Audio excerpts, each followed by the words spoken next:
All right, it is 1 o'clock, and so I want to check in with the groups and see, number one, give you a few more minutes to eat for those of you who aren't finished, as the sweets are coming around, I see. But also wanted to check with the mayor and the commissioners if you all have finished your assignments. All right, 1, 2, 3, 4. Angela, how about you? She won't even turn around and look at me.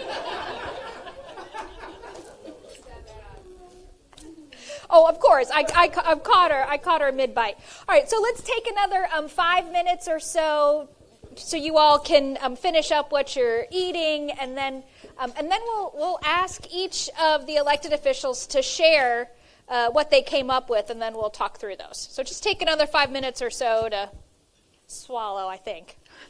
Chew and swallow.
It doesn't help when there's a whole big tray in front of you. It's hard to stop.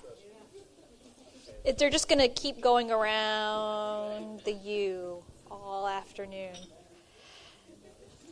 This is the afternoon, the Friday afternoon lull after you've just had a big filling lunch with big trays of sweets coming around. So my job is to keep everybody awake. Yeah. I can take them in 20 minutes and dream about telling. There you go. There you go. That's part of the visioning. Visioning with your eyelids. Yeah. Yeah.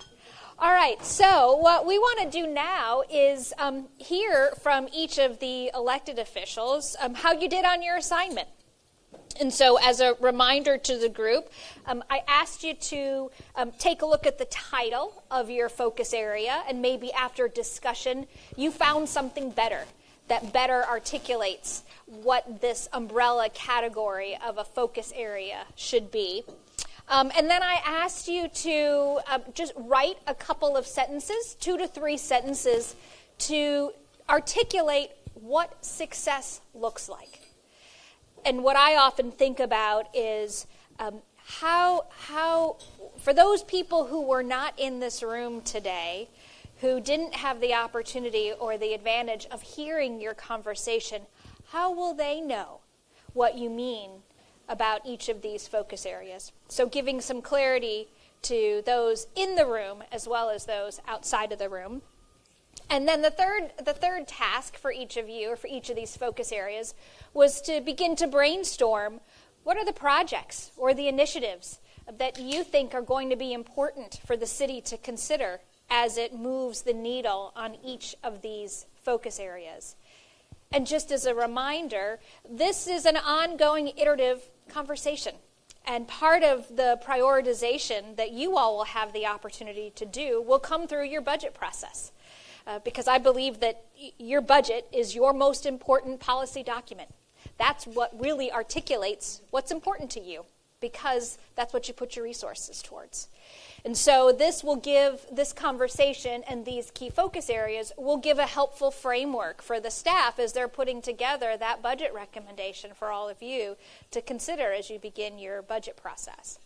So as we go through each of the 10 key focus areas, I'll ask whoever was in charge of that group to speak a little bit about any name changes, title changes, your success statement, and then ideas of some of those brainstorm projects and initiatives.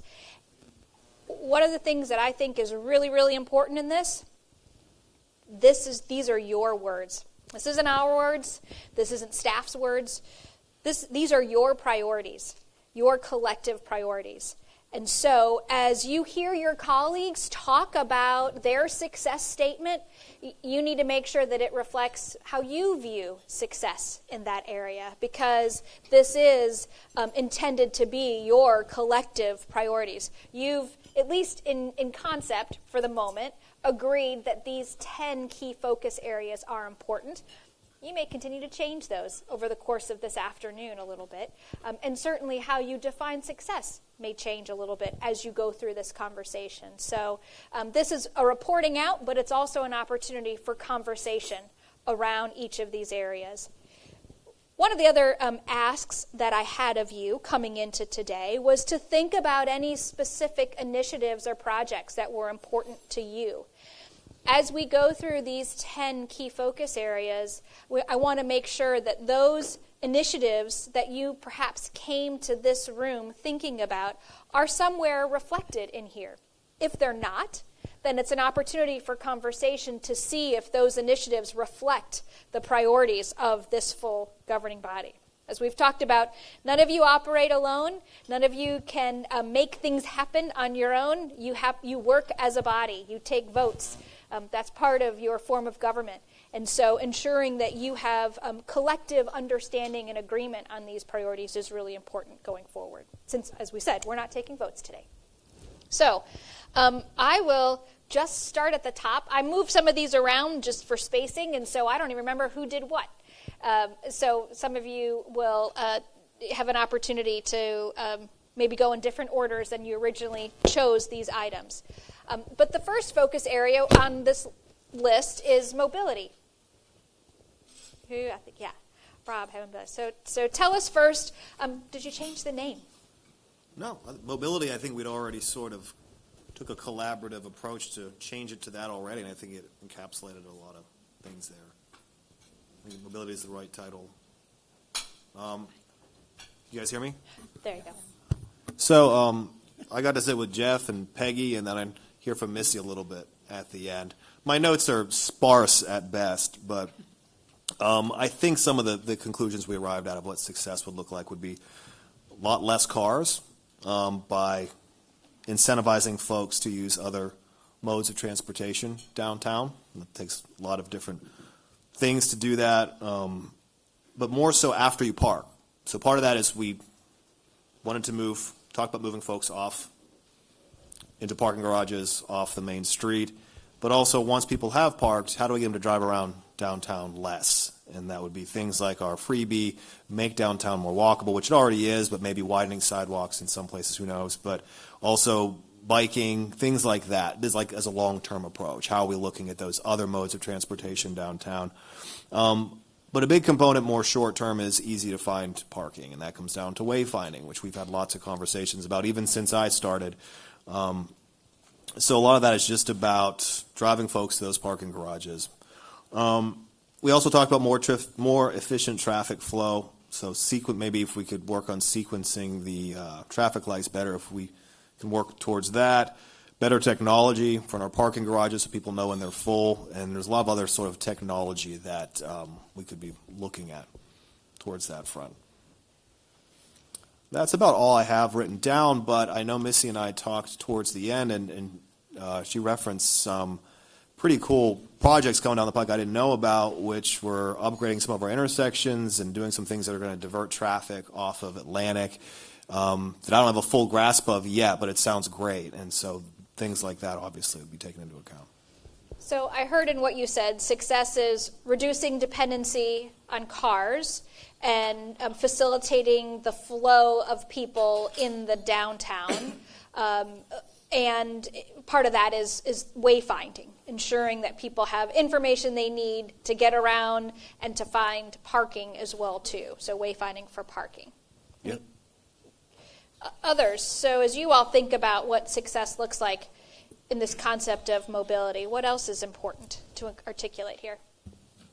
I think the hardest part, and it has to do with the region that we're in, is getting people to choose other mobilities than just getting in their car. And sometimes we have to prime the pump. And, we hear from residents that are like, oh, why are you putting in bike lanes? No one rides their bike here. That's why no one's riding their bike here. Because, I think that's a part of the mobility. It's not just making sure that we have it and have all these things, but to make sure that we are, as a city, we're educated, whatever the barrier is, to use it. I think for a small period of time, I think Laura Simon would be able to tell me, for a small period of time on our trolley, there was an app that told you when the trolley was coming. And for that few weeks that worked, my team was on the app trolley that they had never been on before all the time. And they were going to restaurants that they had never gone before for lunch because they knew, trolley's pulling up in 30 seconds. That was a game changer. So it's not just putting mobility in place, but also kind of shifting that mentality and educating our constituents. One of the things that has always confused me and made me kind of wonder why, when we're considering doing parking garages, and I know why, it's because that's where our property is to do it.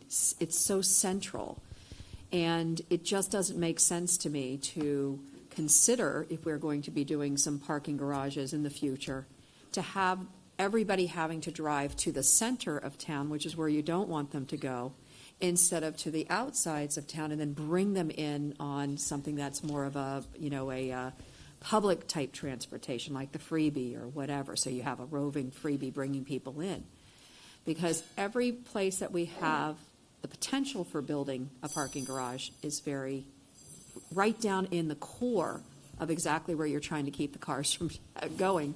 So I don't know how to deal with that, but that's something that part of this mobility idea should be taken into consideration. How do we get something further out that people will drive to and then bring them in? That would really decrease a lot of the traffic trying to get downtown into those areas. Just my 2 cents. You know, as someone who lives downtown, I've noticed a lot, and I find myself doing it a lot more.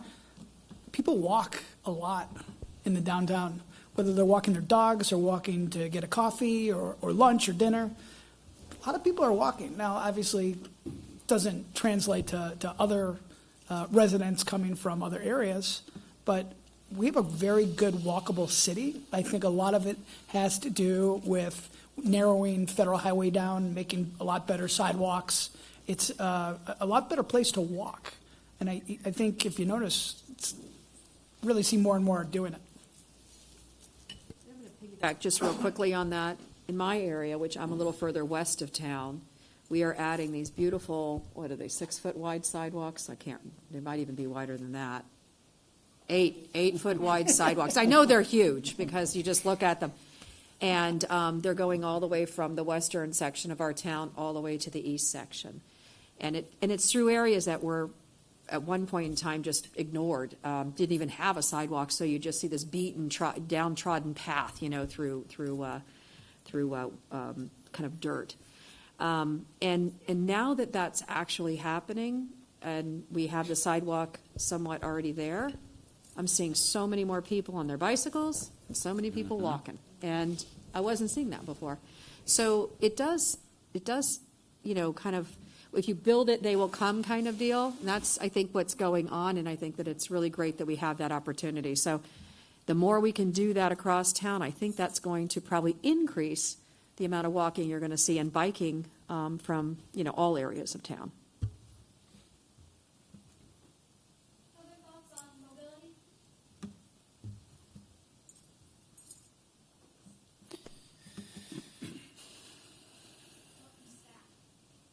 Particularly that staff that was in the group with Rob, anything that he didn't capture that you think is important to share?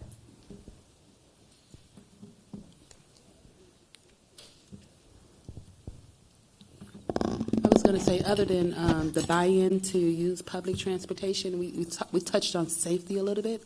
And the reason why people don't want to abandon their cars is because they feel safe in them generally. So if we can improve the safety aspect of riding public transportation, getting on a tri-rail or a trolley, that was just one of the things that we mentioned in the group.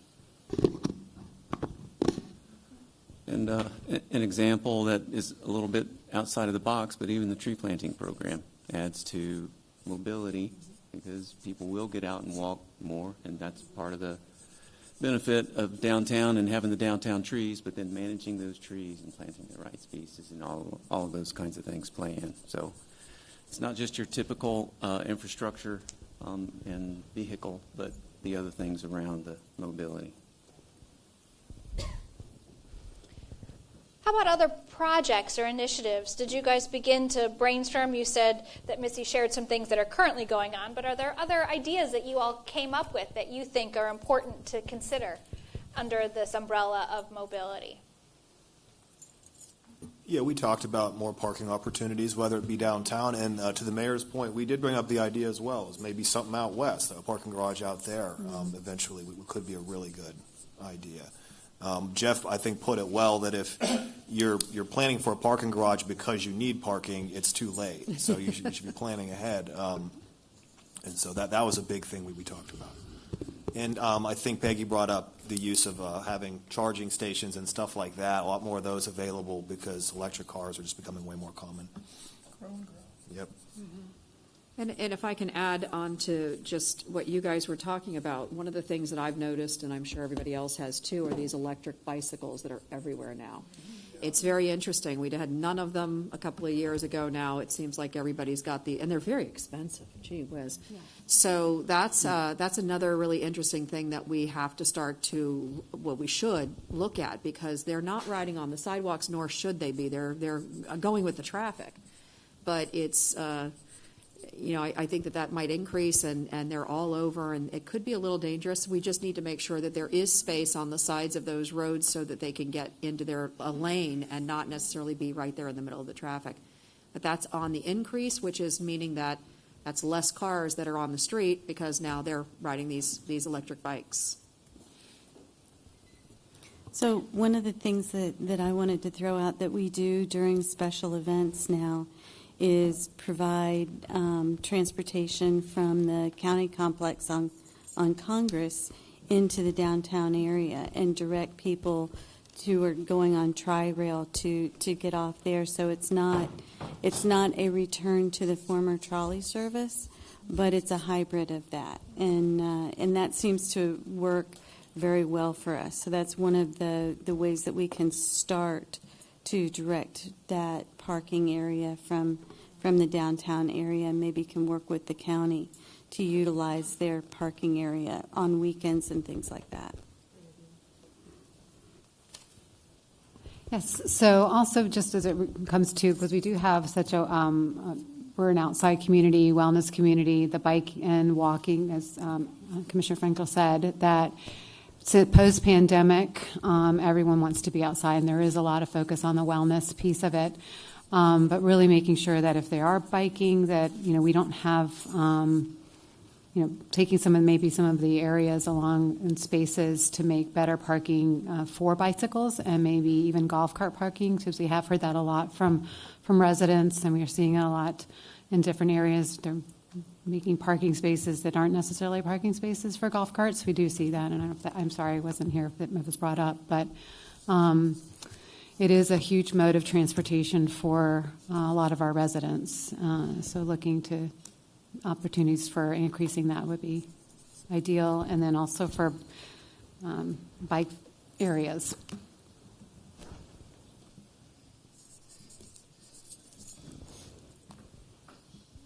Anything else on mobility?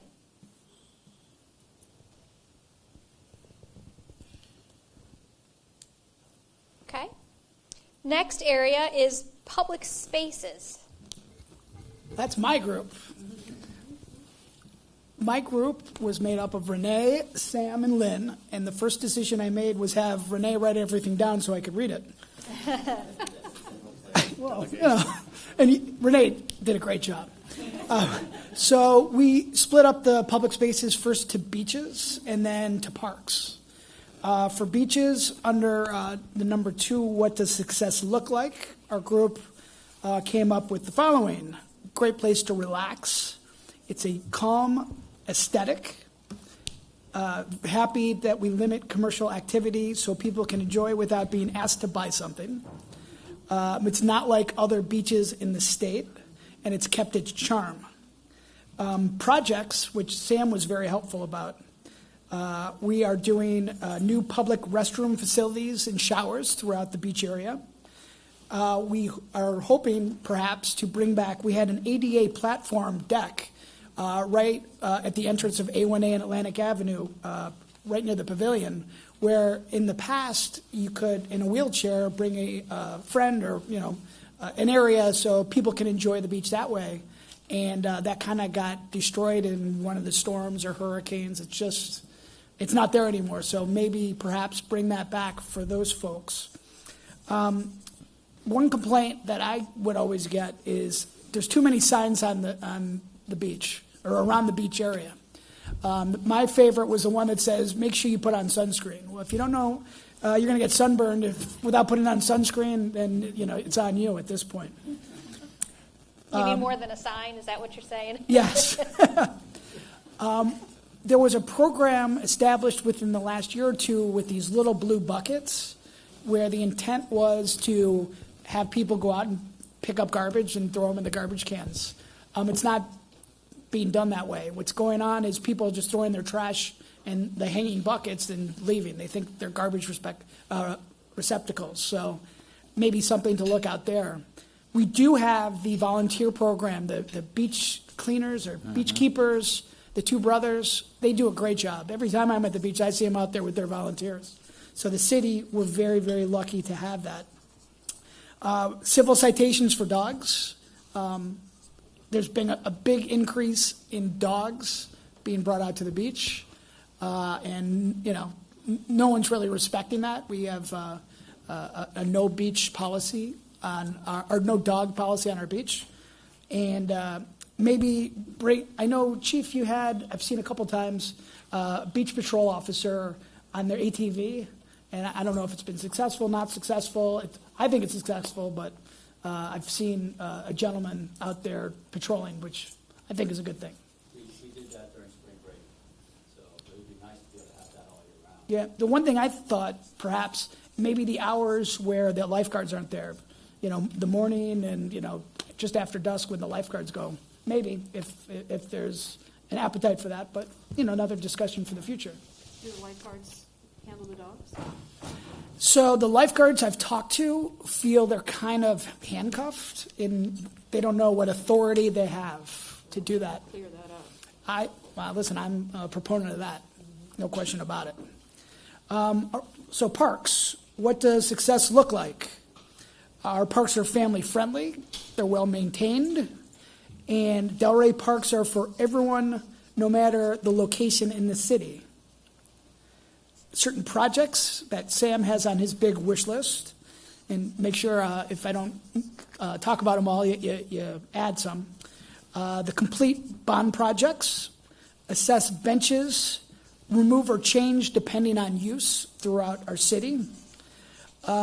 Sam has a great plan that we talked about in our group about Worthing Park. Worthing Park, in my view, other than the beach, is probably the most viewed park in our city, just because of the location. And, Sam, why don't you talk about it? Because I thought, your details, you can say a lot better than I can. Yeah, in fairness, it's a brainstorming idea. But one of the things we deal with is not only people sitting on the bench all day, kind of congregating there as a space that we don't really want that to be, but also it's almost next to impossible for us to maintain that grass area because it gets so much foot traffic on a day-to-day and spill out from the restaurants in that corridor. So one of the things we were talking about is how can we fix that? And one would be a small but positive change would be to eliminate the planter that's there that has the art piece and create just a more open space courtyard feel. And it's also supposed to be seating, right? So that planter is designed to be a seating capacity all the way around the planter. Move the art piece up to the grass, and you put a wall along the grass, same type of seating wall. So from the road, you would still see grass and the seated knee wall. Let's call it a knee wall. And you'd still see the art piece, but it would create a corridor, and it would also create a courtyard feel, and it would also create a barrier so that all of that spill out traffic from the restaurants while they're waiting in line or at night if they're going out to have a cigarette or whatever it is, they're not just walking and flowing into the grass area and trampling it. And because that's one of the reasons that that grass is really hard to maintain is because it just gets beat up every night from the foot traffic. Aesthetically, it wouldn't change the park all that much at all. And then we would look to eliminate the green benches altogether and just create landscaping nodes to keep it beautiful, but not have the seating at all because it's just a courtyard space. So it was just an idea that we were talking about how we can make that a little bit better because of the issues that we do have there, but also keep the charm of that park. And as a group, we all thought it was, great ideas by you and something we all, as the group, wanted to explore. It should the consensus be there. Sam has a visioning for each park. He's got a lot of suggestions to improve each. Perhaps a park just to the north of the city attorney's office. Sam had another idea with, why don't you say, that was a great idea. So to be fair, this was all of us. They were just leaning on the park. AKA Sam. No, and again, it was just discussion for what little improvements we could make at each park. I think Renee kind of said, we should go park by park and kind of improve each one. And I said, that's kind of what we've been doing, right? We had Barwick Park, and we had what's Curry Commons with that new playground, Orchard View. And I said, that's almost exactly what we did, is we collectively looked at it and almost triaged our playgrounds and our parks and which ones needed the most love, the most help.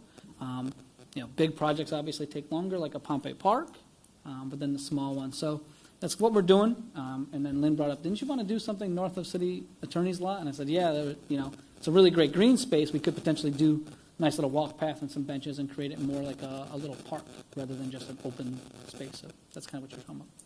Do you use that for overflow parking, however? We do. I mean, So you what could would still happen? do that with any kind of change. Just close it down for that day and use it for a parking area. But yeah. We also talked about perhaps having more sporting events, having maybe a agreement with Atlantic High School to turf the field, so maybe the Delray Rocks could play there. And I'm pretty sure that was it. I just asked, was there anything else that I missed? My group was awesome. Thoughts from the other elected officials on either beaches or your open space in your parks? Does that vision or that idea of success, the beaches being those calm places to be, and your parks being family friendly and open to all and well maintained, I think that applies to beaches as well too. Does that resonate? Are there things missing from that vision?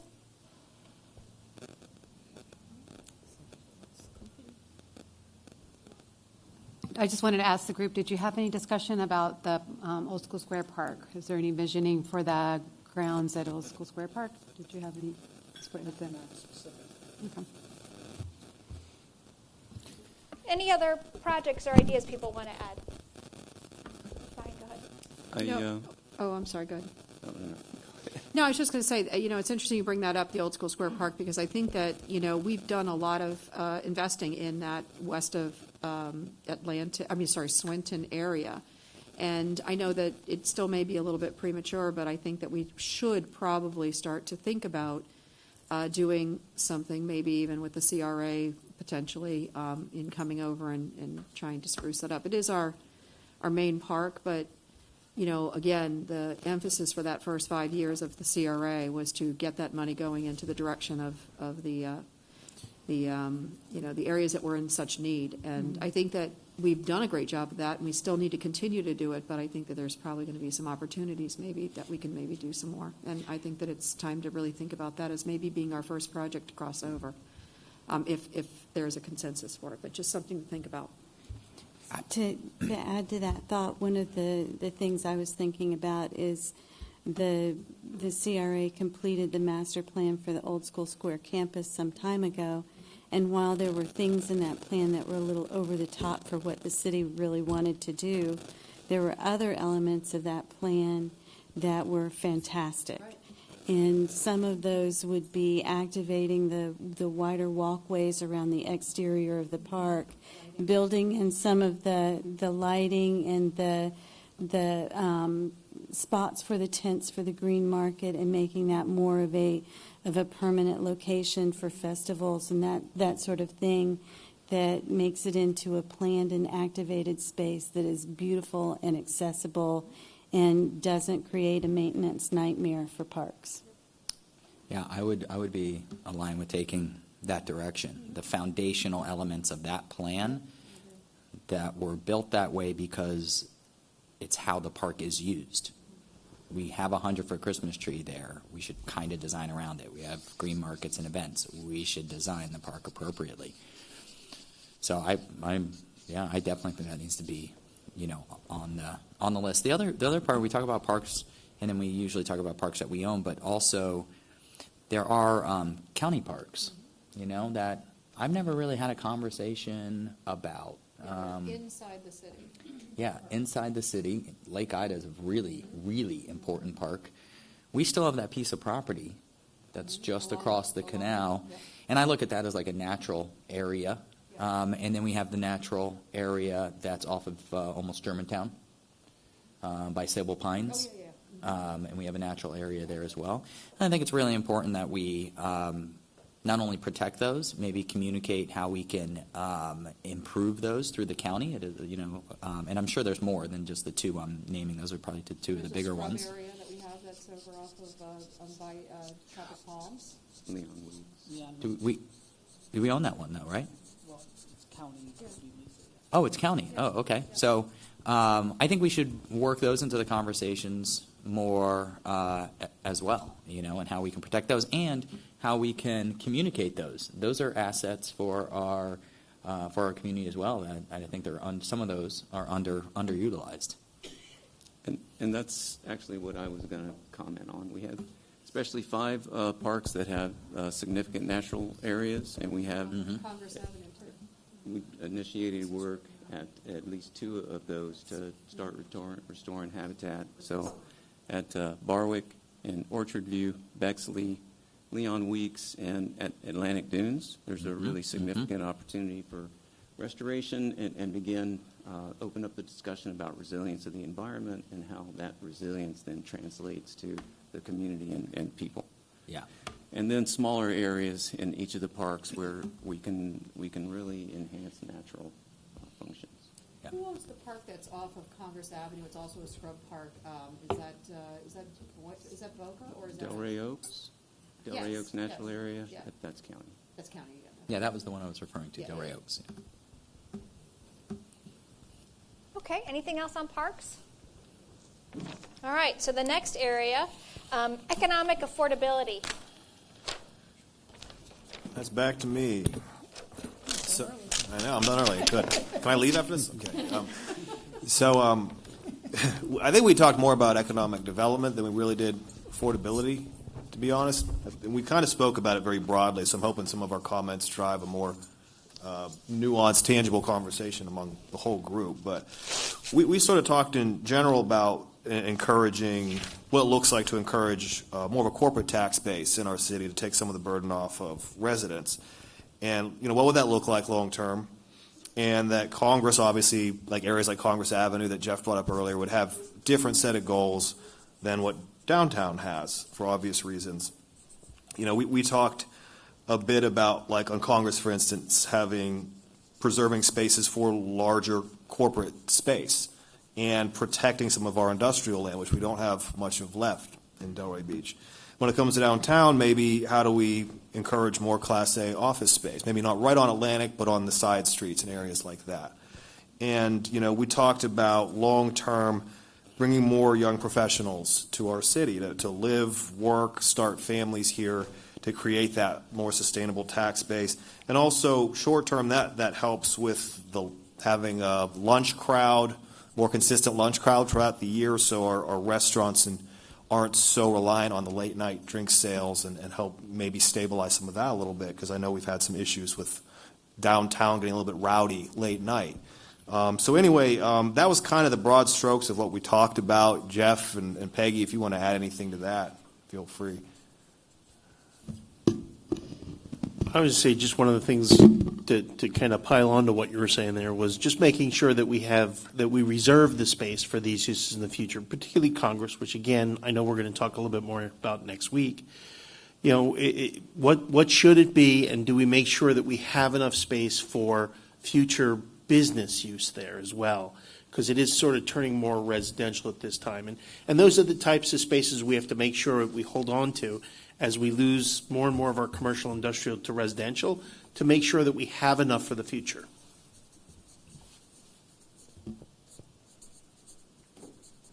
And I also was going to say, this is more for parks. I was a latecomer. One of the things that I hear when we hear about parks and public spaces, we're not really speaking on the homeless population and the upkeep of that and what it does to our public spaces. And so I don't know how that ties in to this initiative or the other one, but definitely look into what programs or initiatives we can incorporate for the public spaces so that whatever development or improvements we make are not necessarily disturbed by or disrupted by the homeless population.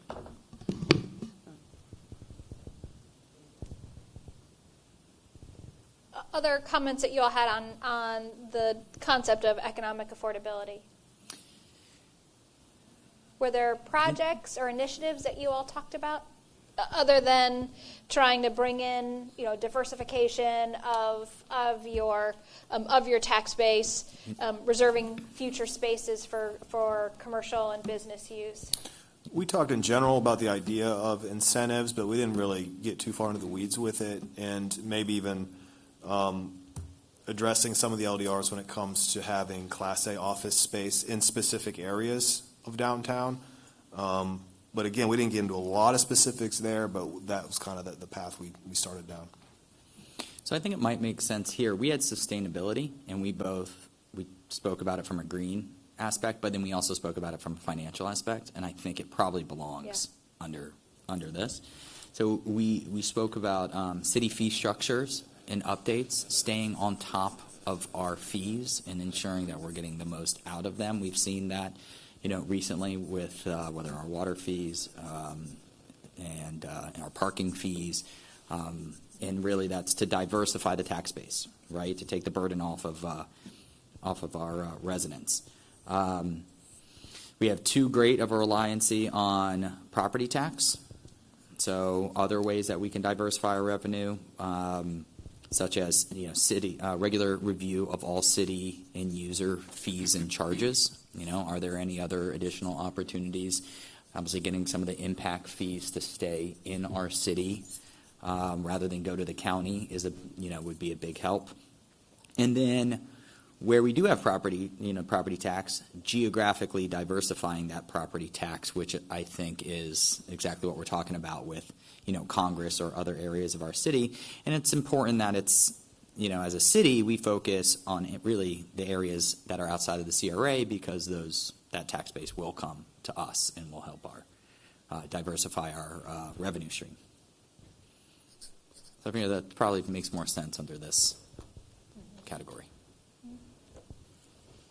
Other thoughts from the elected officials on this focus area of economic affordability? Things like diversifying your tax base, looking at your economic sustainability as part of that when you're looking at your tax base, looking at your different fee structures and other revenue streams. Well, I mean, we've talked about this before, and I think it was brought up about the Congress Avenue corridor, and we're going to be having a conversation moving forward on what to do down there. And the concern of there's a lot of residential coming into an area that was pretty much just it was work. It was just everything, a conglomeration of car, auto dealership, household, awnings, things like that, and also a good segment of your of what we have left of our industrial space. And, from my perspective, just living here as long as I have and understanding how this city of ours works, we seem to have a very nicely balanced city for such a small city. And to continue to erode a certain base of our commercial core and potential industrial is I think it slips that balance, and we don't really know how that's going to affect us going forward. Those businesses that are down on that avenue function very well, and most of the people who I know, including myself, utilize all of those as a go-to place. I don't have to go down to Pompano to get my car taken care of or to go get tops for my kitchen or cabinets or whatever. Everything's down there. So it really is a nice functioning core. And there is this push to grab that land and change it. And I think that is something that we are not really recognizing, if we do too much of that, how that's going to affect us in the future and the ripple effect of it. And now is the time to think about that because it is already moving in that direction.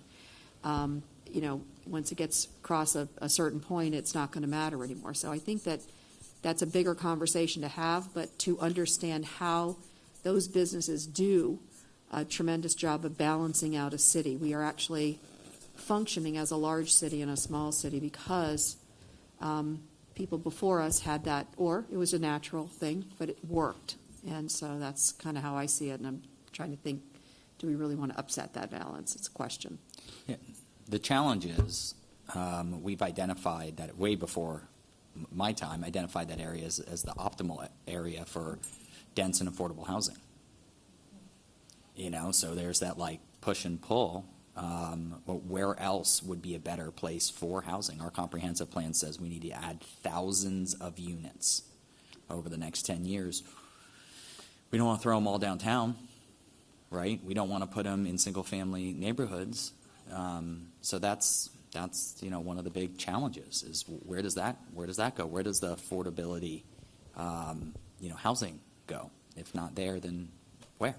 Well, I think that also in a larger conversation, just because somebody somewhere in the past have said that we've got to create, tens of thousands of units, if it's not feasible at the current time, it's fluid, and that we see the importance of holding on to a very viable section of our town, it may be something that we talk about and we consider. I mean, I don't think we're ever going to have enough housing in South Florida. I'm going to tell you that. As soon as we put in those tens of thousands, there's going to be more. So, what are we chasing and what is the cost of doing that? That's the question we have to ask ourselves as a city moving forward. Do we make that decision? And do we become something that most of us don't want to be around anymore? Because that is what has happened in other areas where they're fleeing from that. People it's just intense. And one of the things that we do have in our town that is very attractive and why we have our values in our homes have gone up so much. People are willing to pay that extra money to be able to be here because we've done such a great job of planning up to this point. So my question is that do we really want to shift that so far over that we lose that? And I don't know. That's a question for us to, debate. Yeah, and just what I was referring to is the comprehensive plan that we adopted in 2020, not anything, that was just a few years ago. And it's just a few thousand, not tens of thousands of units. Well, I think we've got. I just want to clarify that. We've got a few thousand. There's not a document that says tens of thousands. Right. I didn't want to worry anybody. Okay. Well, what I'm trying to say is that it's never going to be probably something that we're going to ever satisfy, and I think that we just need to really think about this hard and long to make sure that we're not doing something that we're going to regret, or somebody's going to look back on us and say, what were they thinking? Yeah. It's all that balance piece that we Yes, talked it is. about before. How do you balance all these competing needs? Mm-hmm. Right. And that's really what you have. You have a lot of competing needs, and I go back to that. I keep using the mango moment, but if that's what you're trying to achieve, how do you do that? Knowing that you still have all this growth coming in. That as somebody said, there is no lock. There is no lock at the door to stop that. So how do you do that in the most balanced way that continues to meet the needs of the community? Rob. So since we're talking about housing, we'd probably be remiss not to mention the new Senate bill that just got passed. This was SB 103 or 105, I forget the number, but is it 102? Okay. Yep. We're as a commission going to have to grapple with how does that impact Yeah. what's going to happen in our city, what power do we have? I mean, it's one of the most preemptive bills I've ever seen. And you probably, I'm not sure if folks here know the details of it. I'll paraphrase, but basically, folks, if they a developer puts in 40% of affordable housing in any category, even the 130% of AMI category, they can build to the highest density and height of anything within a mile radius. And so that discussion comes in, it's very relevant to the discussion we're having about Congress Avenue. Whether we want it or not, there's probably going to be a lot of housing coming in there based on the height that's already been approved nearby. So it's just going to be interesting to see. I assume we'll have many workshops and things going forward. I assume our lobbyists at some point will give us an update on the specifics of that bill and what our power is. But I think that's going to have be a big component of how we discuss a lot of these issues going forward. And actually, while we're on this, there's a moment here where I could possibly get some direction too, and I'll tell you where I'm leaning, and then you can nod or shake your head. The Senate bill basically does not require rezoning. It requires an administrative approval, meaning I will approve it without any of the boards seeing it. And you're allowed to have the most density available in the city at this time, and you're allowed to have the highest height available within a mile of the site. So that kind of throws zoning out the window, right? Nobody expects buildings that dense or tall. So there are a couple of exceptions. If your city has less than 20% industrial land, then you can require that it's mixed use. We have 2%. Yeah.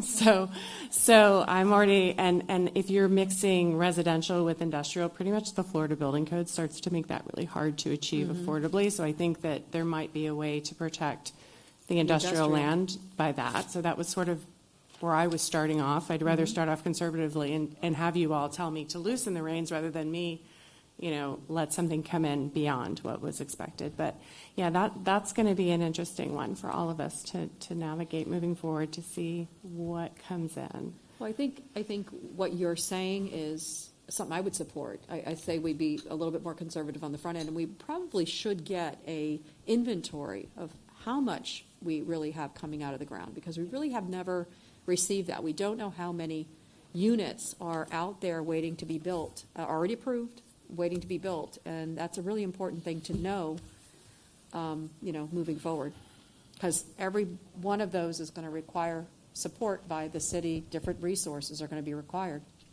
so we need to prepare for that. Anything else on economic affordability? Lots more to come. The downtown. Right here. Okay, so we changed the title. It's something that we would say, open it up for debate, but the heart of Delray Beach or the hub of Delray Beach, because it's more than just a downtown. We have streets going to the north and south, and also down to the beach area, over to the beach area.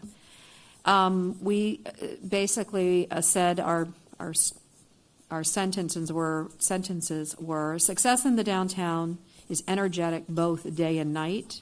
It includes easy access to all areas with an emphasis on safety and walkability. It's important to manage the success of the downtown and preserve the character and charm that draws the people in currently. We were just throwing some words out there: safe, lively, linked, diverse, and engaged are some kind of words to kind of associate with the success of the downtown. And then also sustainability came into play as well, because older buildings reuse is one of the most sustainable ways of building. So that was something that we have a lot of older buildings, especially on the eastern section of our downtown area. We were talking about some projects. All areas having connections to each other, really important, so that we don't have dark spaces, really kind of almost siloing off, like the 3rd and 3rd area to Pineapple Grove, Artist Alley, Set, Sofa, and the beach area. All those areas easily connecting so that we do have pedestrian traffic going into all those areas. And you can get from one to the other walkable. It's not like it's not walkable. Wayside finding for ease of access, obviously, maybe some kiosks. And then also, I wanted to mention, because I know I didn't do this at the table, but I'm going to do it now. Oh, and by the way, Missy, Renee, and Anthea, they were all helping me. That's why this is so put together. Oh, I'm sorry, Laura. I'm sorry. I'm looking over there. I apologize. One of the things that we had we haven't done, and it was something that so many people keep telling us: close off Atlantic Avenue, shut it off between Swinton and Federal Highway.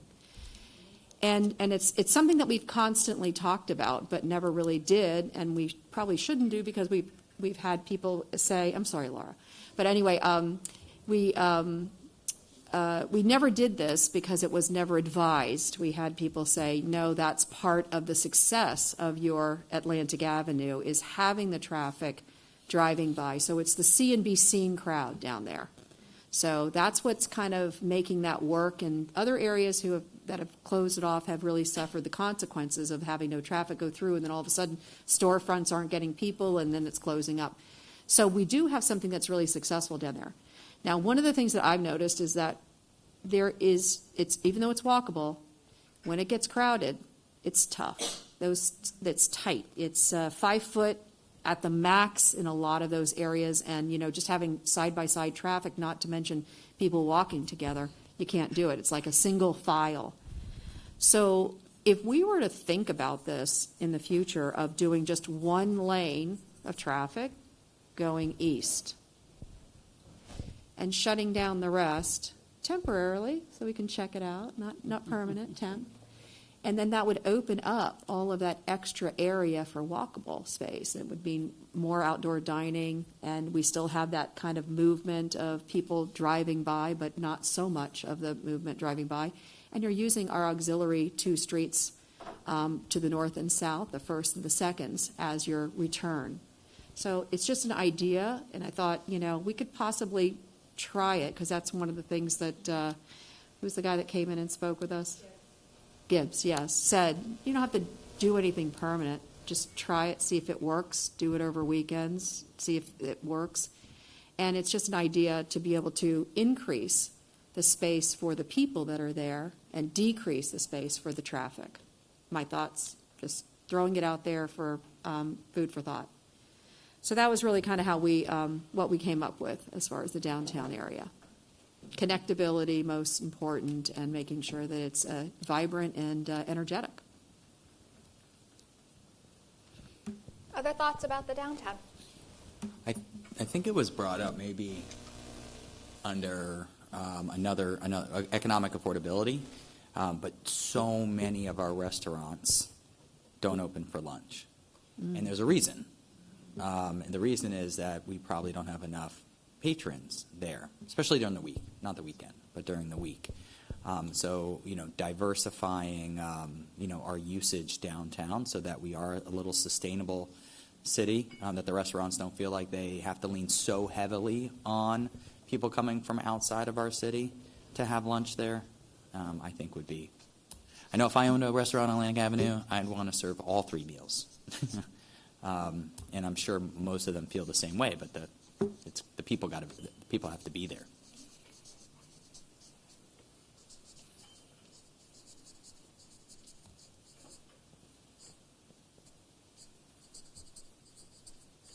Anything else on the downtown? So, ever since I was elected in 2009, I've heard from residents, and at first I didn't buy in, but now I've become one of them, is I never go downtown.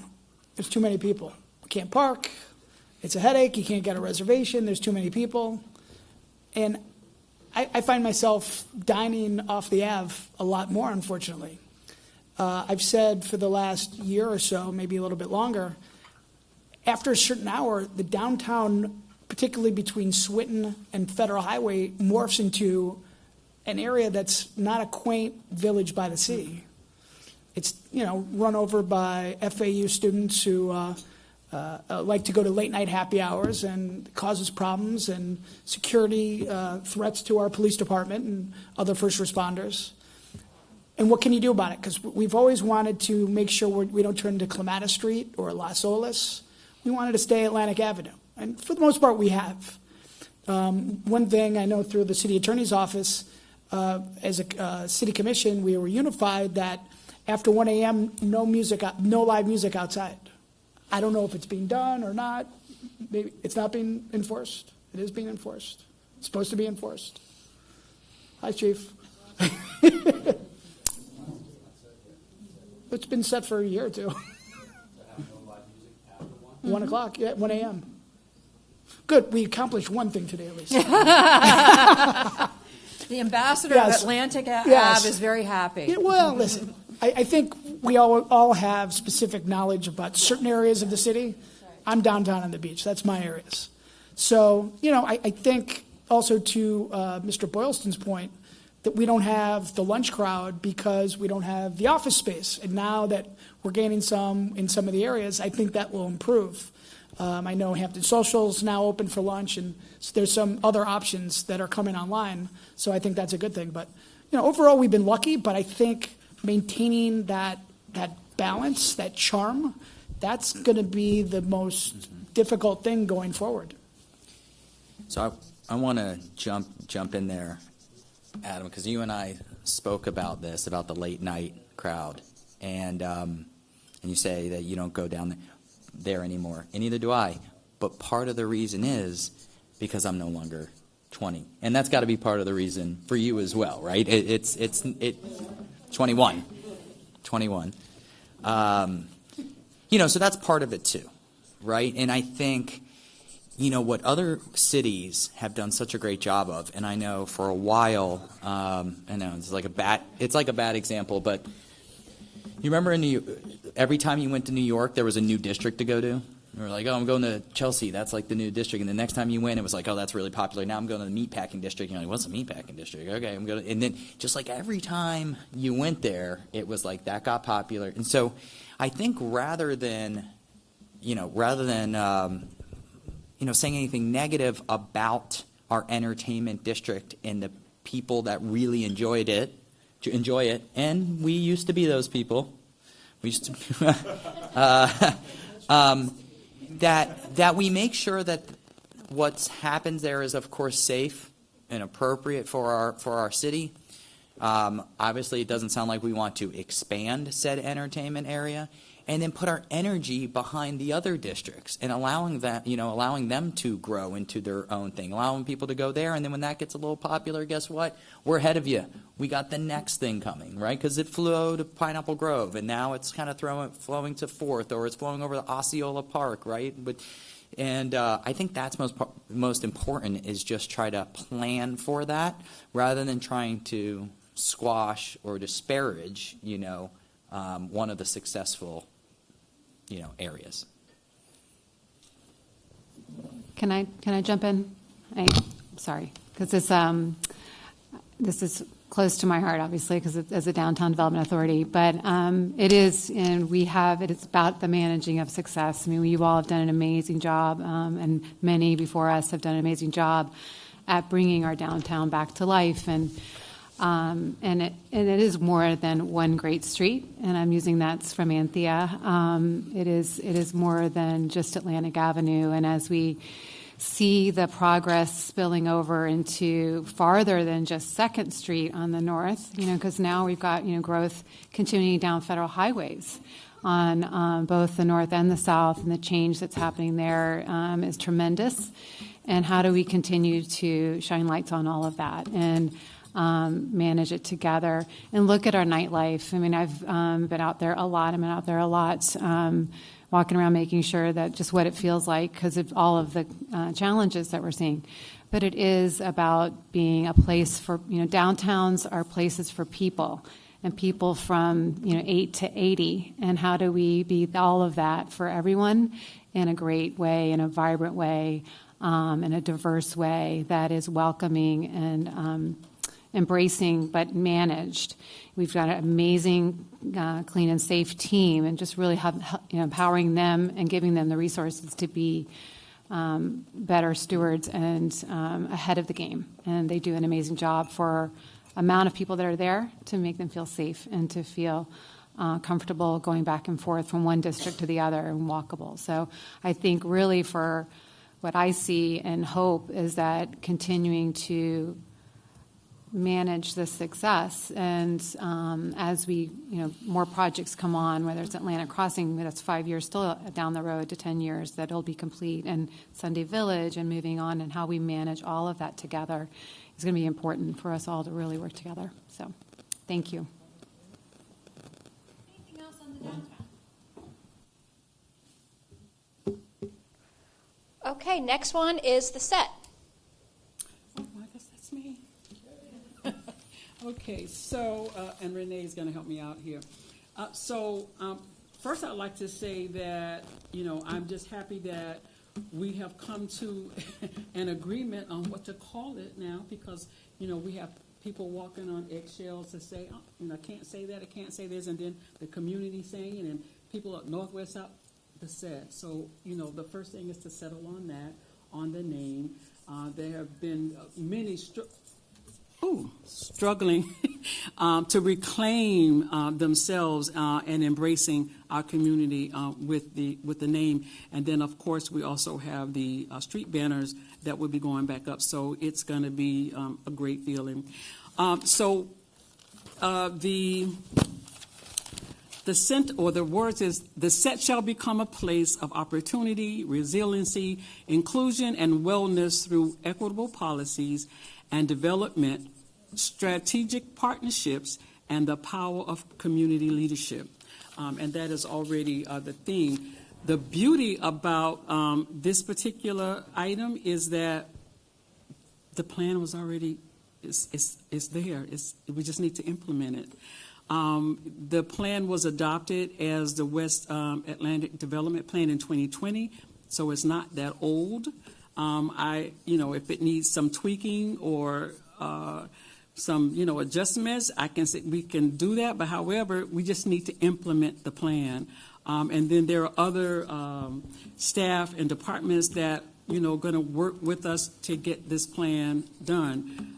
We want to, we still have a situation going on with some of the areas right on West Atlantic Avenue, but as soon as that's settled, then we would like to see, RFPs go out for residential and commercial combination to, go ahead and develop the plan, develop that area and go ahead and implement the plan. Renee, you want to jump right in? Sure. So that's obviously a big focus for the CRA. Last year, we completed a GIS map that shows what we own and what's privately owned. So I think another project going forward is to really start drilling down on that, because the CRA has great land. We've got lots of land in West Atlantic, but it's not as wonderful as everybody thinks. There's a lot of holes, there's a lot of missing pieces, there's a lot of private ownership. So I think one of the other projects we can start looking at is what do we really own and what does the private really own, talking to some of the private property owners, which we've done, but some aren't really interested in moving forward with any project at this time, but maybe when they start seeing other things happening, they will. So I think that's a big part of it, too, is looking at that commercial part and how that can be developed. Also, in the neighborhoods is increasing the curb appeal program that we have, that we work with the neighborhood services on, the residential improvements. So 2 years ago, we implemented the, I think they called the neighborhood safety officers, or the, what were they called? The litter prevention. Litter prevention officers. Right, so litter Yes. prevention officers to actually help starting to pick up litter and different things in the neighborhoods to help. So that's one step. And Clean and Safe, or the curb appeal program, those programs aren't used nearly as enough as I think they should. There's money that's there that needs to be spent. So really trying to get into the residential neighborhoods, house by house, if that's what it takes, to start improving the look and the neighborhood. Because in the coming years, we're working with Public Works and Parks on the Pompey Park redevelopment plan. We're also working on the Northwest Neighborhood Improvements, which is extremely large, and Missy's dancing, extremely large improvement to the entire neighborhood, to all the infrastructure. And after that is the Southwest. So those are, I think, our big three things that we have in the set, and it's on top of developing West Atlantic. But those are really integral projects that we need to keep on the forefront of our minds.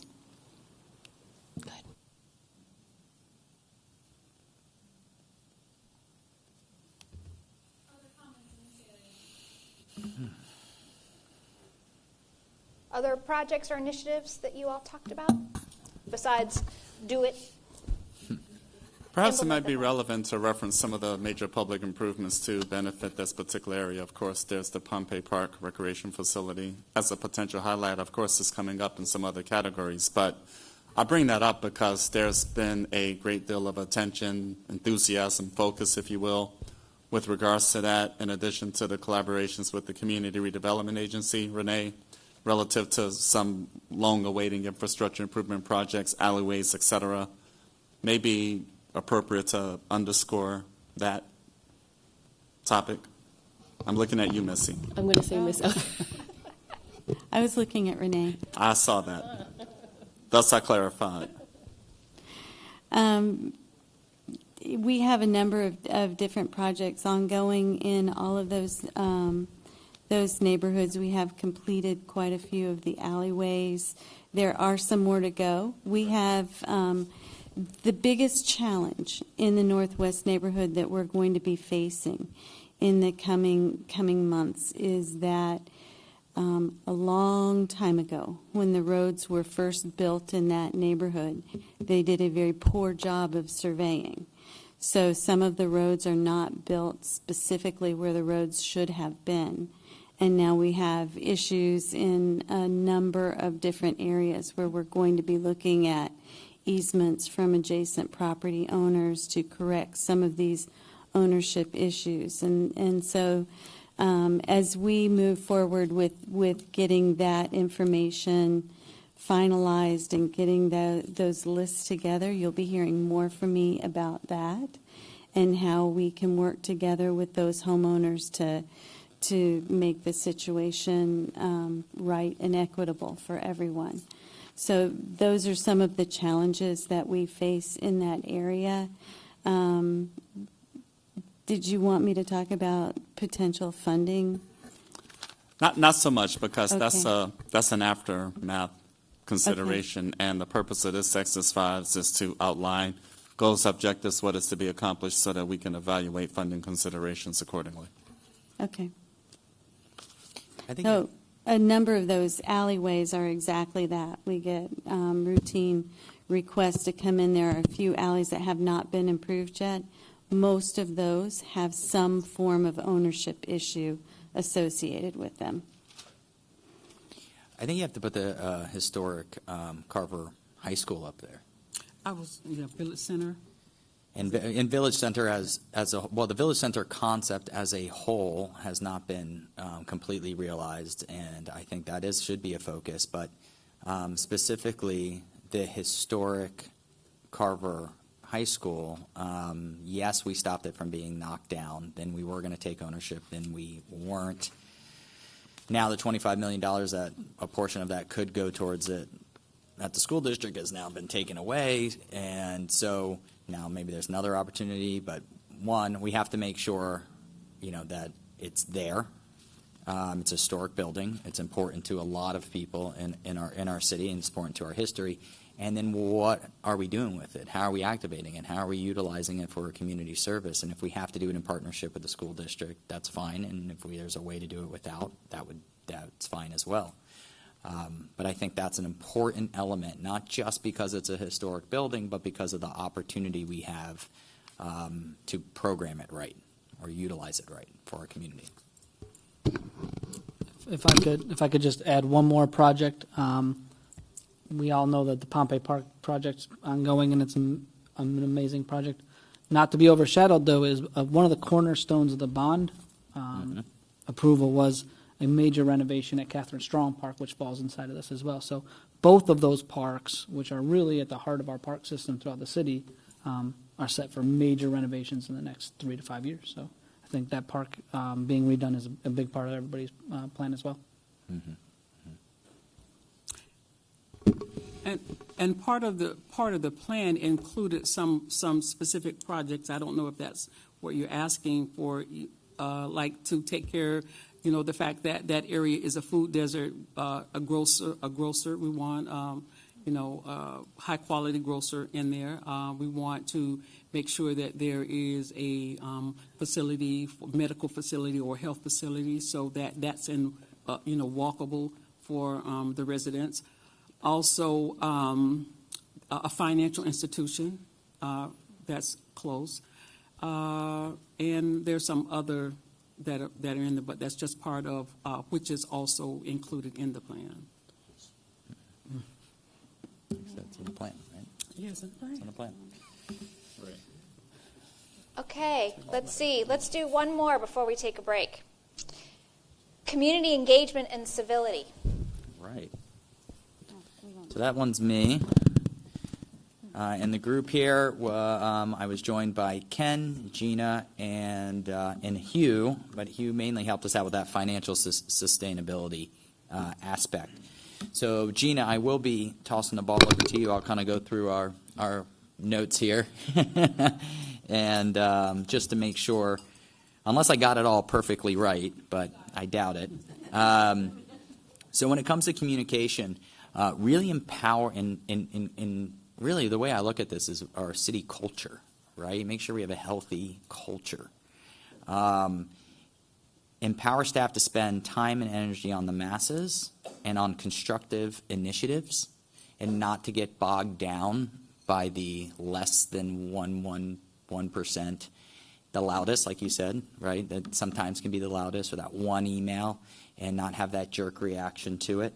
Would be very impactful, because they can spend their time, and this one I'm going to quote Gina on, instead of spending their time fighting artificial fires, they can spend time fighting the real fires, which do happen, and also have more time to be proactive, because that's what we all want when it comes to communication, right? Is we want to be proactive, but if you don't have the time for it, it becomes very difficult. One of the issues we have as a city, and we found this out during the GEO bond, was, we had so many people coming to us asking us questions about the GEO bond. And why don't I know all the information? And I'm like, I literally don't know what else we could do, right? It's all of social media. It's every newsletter. We're making videos. There's banners hanging up. It's on our website. Please. And then at the end, Gina and her team went and hung physical mailers on doors. I mean, that's the point we got to. Right? So the good news is, over the last few years, especially under Gina's leadership, and I got to give credit to the commission for funding it, obviously, and city manager for empowering it, we're putting out an incredible amount of information and content, really neat stuff that I haven't seen in other cities. You getting your parking permit the other day was one of the neatest videos I saw, right? It's topical, and it was real. You were really getting you were the third person in our city to get one. Something like that. Apparently. So we're always looking for new ideas, right? And I think too often we lean on the new school, digital, right, social media. So I thought this was a great idea, is use our natural community touch points as vehicle for information. And two of the examples was given here was a bunch of people come out and they want to get involved in tree planting, right? They've come out, they're ready to get. That's a time to hit them with information. That's a time to hand them a bunch of information about our GEO bond. Even though they didn't come for the GEO bond, they came for the tree planting. Town hall meeting, right? Suck them in with, something about Parks and Rec. But before we talk about that, let me tell you about this, right? Those natural touch points. Build a network of ambassadors. Utilize, the HOAs and the block captains, empower them with this information, right? Kind of like the way the chamber does with their ambassador network. It's very impactful for them. Could be impactful for us to have those same ambassadors out there. And if they're really empowered, they can shut down some of this misinformation, out in our community, in our neighborhoods. I thought that was a really great idea. Diverse vehicles for information and data, so that you have social, you have video, but also what's been impactful for Gina, she said, is our magazine, which started off as an electronic magazine, then a physical magazine. So sometimes it's not always the innovative part. Sometimes it's really the boots on the ground approach. The physical, real world approach seems to work. When you think about branding, and Gina and I spoke about it, you think about branding, you think about marketing, you think about logo, but our authentic city, what is Delray authentically? That is our brand if you package it right and you talk about it enough. And she's done a really, really great job. If someone just knew nothing about Delray and went on our social media and just spent time going through the last year, you would really get who we are. And that's so important, because when something tries to brand your city, such as the challenge that I know our mayor unfortunately had to go through, is, when we're being referenced as the rehab capital of the country, the outside world is trying to brand us. If your brand is strong enough, it's going to bounce right off. But if you're not positioning your city and you're not branding your city, then it could stick, And I think that's a huge benefit of all that communication that's been going out. It really brands our city authentically. More town halls, more community chats. Town halls don't always have to be the 300, 400 people. They can be smaller community chats. I think those HOAs could be very impactful there.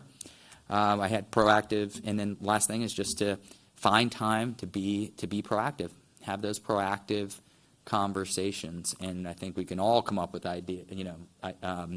examples of when we wish we could have been a little bit more proactive on a topic with the community. Anything you want to add, Gina? Got it? I know. You gave me a lot. How about the rest of the commission? Other things that you would add under this topic of community engagement and civility? I think Ryan brought up a great point about HOAs.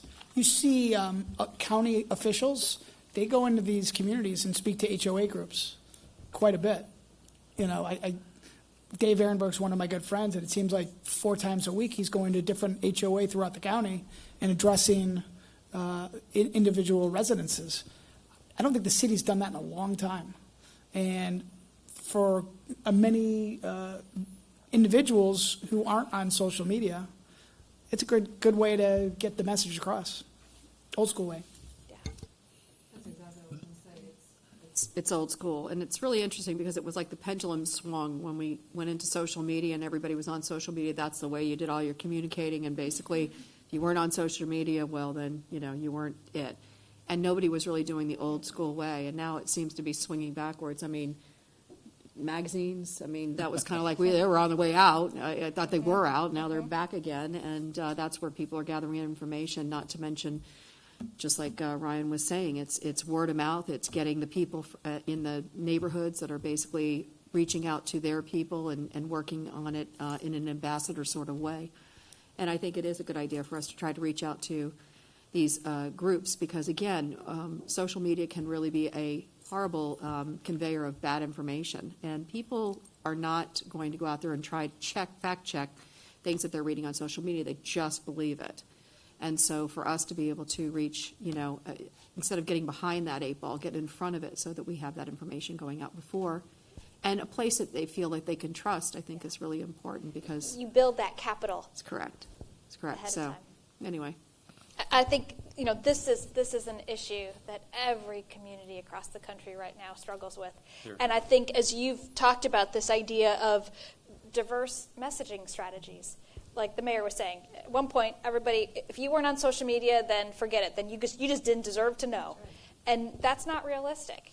And the other thing I will say to this, and you all know this, and certainly staff knows this is hard. And takes a lot of time, and it doesn't happen accidentally.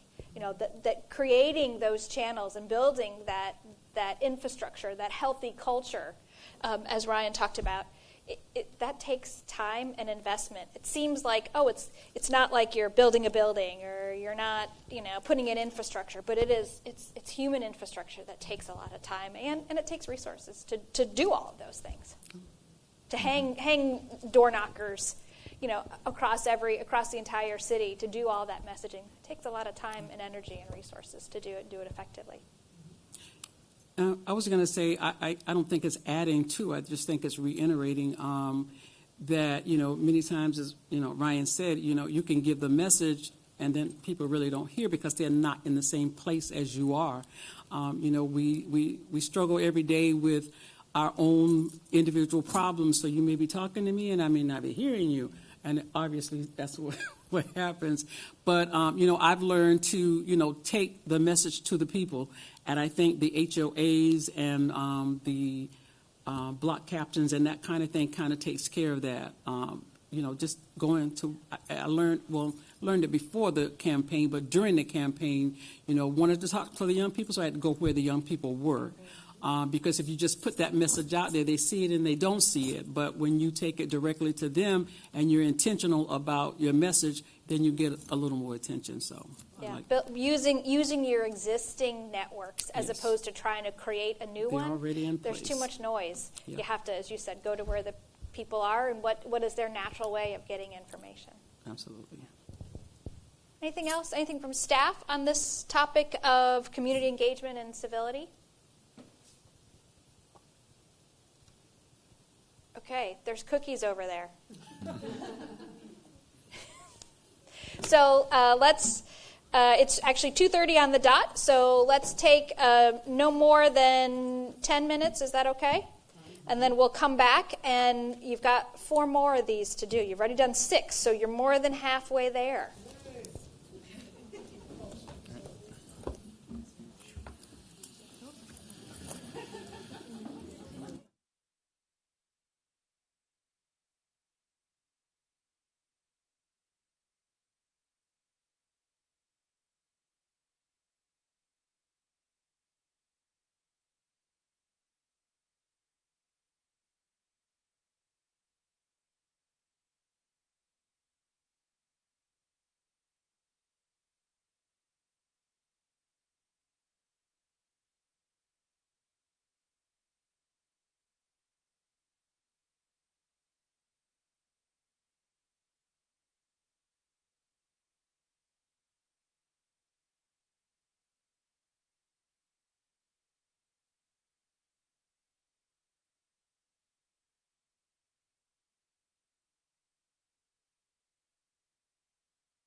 with Renee and Sam and Lynn.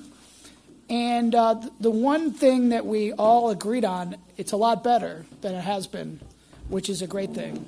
I remarked that when I came back for the second go-round in this racket,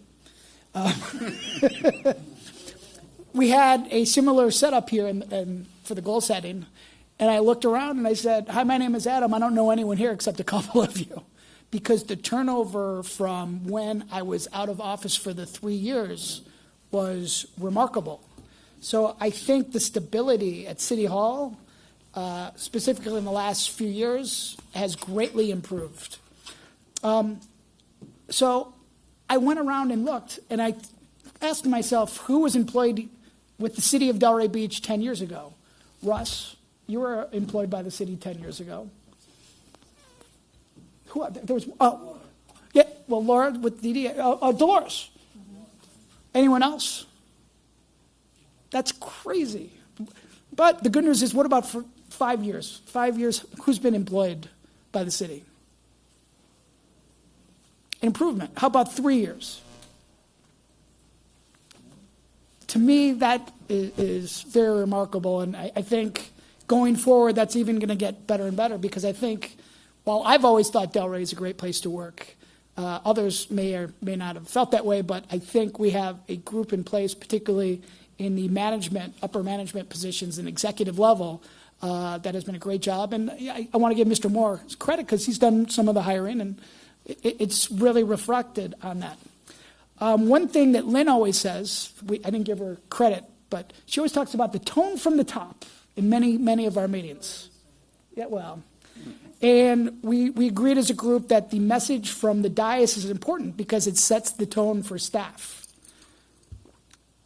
And certainly that, at least in my view, is a priority to give the support to the men and women sitting around us, the ability to do what they came to do, what they came to City Hall to do.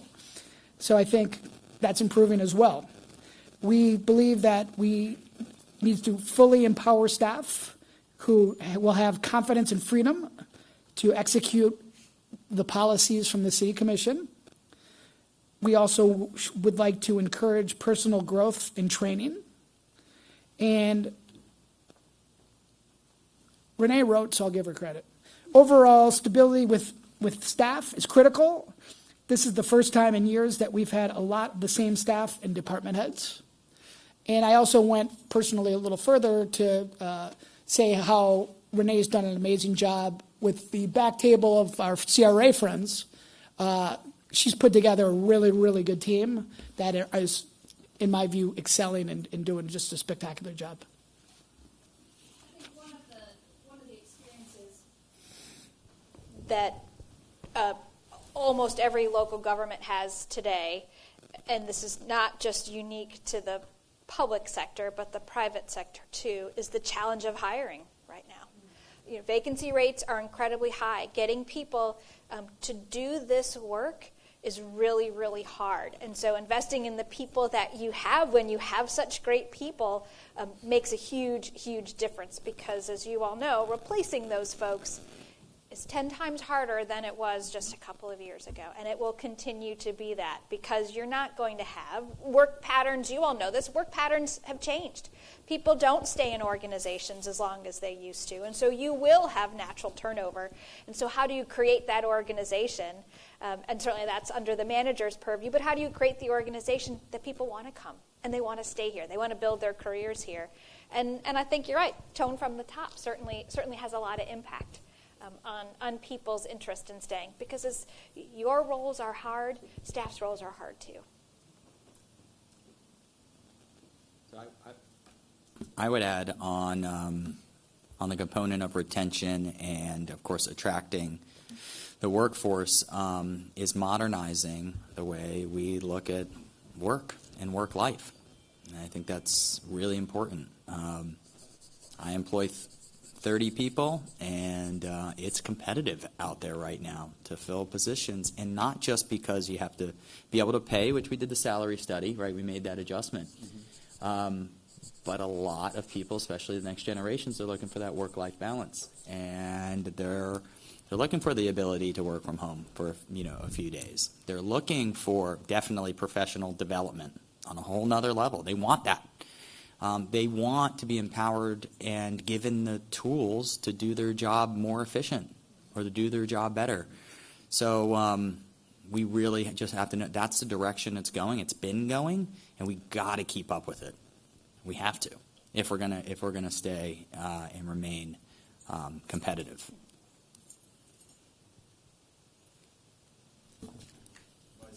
Vice Mayor stole my thunder on that one. I was going to say the same thing, that We've been waiting for that.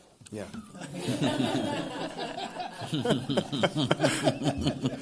But that's funny. I think that also kind of bleeds into the next, the last thing, which we'll get into more detail, is city facilities. Making sure that folks have enough space. I mean, I hadn't been in a lot of parts of City Hall before, and I got the full tour recently. I've seen the bowels of City Hall. It's not great. We need a new City Hall, and I think that's something that I hope we get to talk a lot more about over, the next short-term future. But yeah, I mean, especially as all the migration's happening over to the digital permitting and a lot of other things, which is great. I know that's all happening, but I think that means you might need some folks, some younger staff that is capable of more of the technology-centric parts of the job, and those folks are going to expect to have that work-life balance. So I think that's critical. So I'm glad Vice Mayor Boylston brought that up. If I can jump in just a minute, because unfortunately I shocked him by showing him the building division on his first week. So I do think that it is modernizing practices, but I think it's interesting because I have a pretty wide range of age groups in my department, and it's not really necessarily just a preference of the youngers. I have some younger employees like me who really would rather just come to the office and be focused here. We just like to compartmentalize, I guess, more. And I have others that would love the flexibility of, work from home on, a few days a week. But I also just had an employee move on. It was a young employee who's moved on to another position, and his exit interview says that one of the things he didn't like was that his desk was in the hallway, because we are doing that at this point. So, I know we're going to talk about this under facilities, but it can't all be resolved through flexibility with practices, because we are here for the public. So somebody has to be there at the window and the door to greet people, especially residents who maybe are going to apply for one permit in their life, like the e-permitting. They're going to need help with it because they're not an architect or a permit runner, and they don't do it regularly. So just to keep that, I'm just piling on and supporting Commissioner Long's position. That's going to have a lot to do with the last one, too, facilities. Which would probably help. The other thing is that make sure we're fully staffed. Right? I mean, if you come to work every day and you're supposed to have two other people that are with you and those aren't filled, then it's a drag on you too, right? And you start to feel it after a long period of time. And I know there's some departments that feel that more than other departments. And so what do we need to do to get fully staffed? I mean, and sometimes it's as easy as paying more. Sometimes getting innovative, like the chief did, and going upstream to the academy, which is great, right? And then sometimes it's a lot more complex, as Sam shared with me on a few positions. So, but figuring that out, because we've got to be fully staffed. Were there other initiatives that your group, I forget, whose group, that you all talked about? Yeah. Okay. Any others that people had? Yeah. On the topic of being fully staffed, as I look around the room at all of the different department heads and everything, when you bring new staff on, you really need to make sure that you're also planning on bringing on the equipment that staff is going to need. When you do your level of service in the budgeting process, make sure that you're getting them a phone, you're getting them a computer, and if they need a car, make sure you get one, because there are not any extra cars available in our fleet. So just throwing that out there as an public service announcement, not necessarily that it needs to get on the list.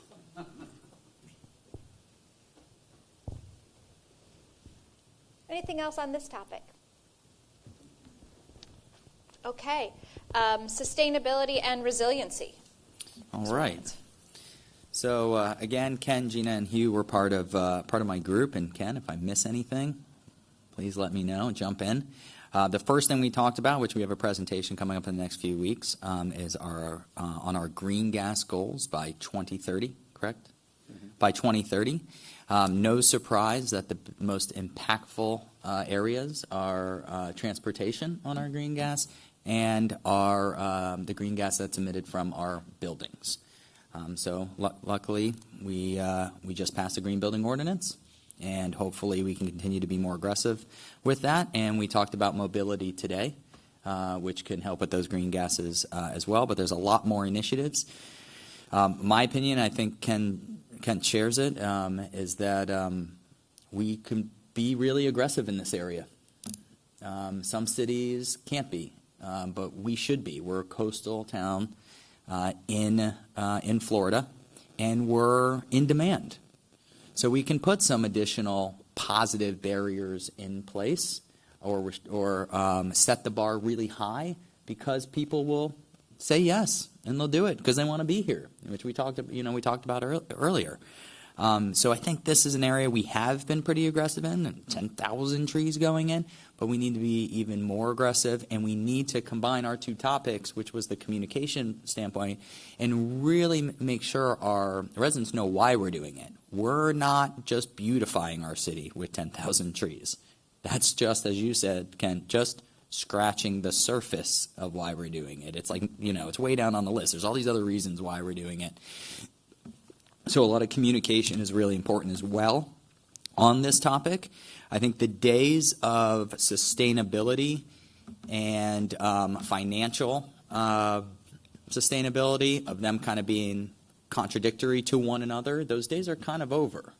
You could do both, and there's a lot of jobs in this field, and you can still go ahead and build the building and meet all these new expectations of our city and still be financially feasible, right? And so, there's not as many excuses as there once was. Ensure that this topic is a consideration for all decisions.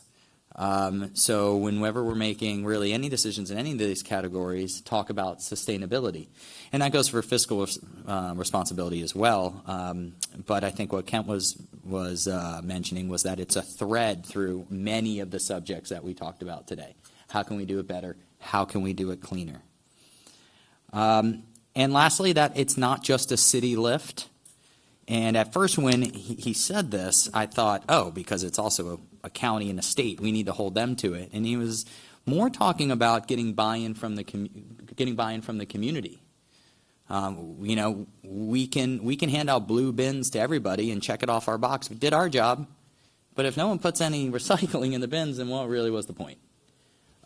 We have to have buy-in. It is a partnership with the community. And we're there right now with the 10,000 trees. We kind of ran out of space, so we need to start planting them on people's front yards. That's a partnership.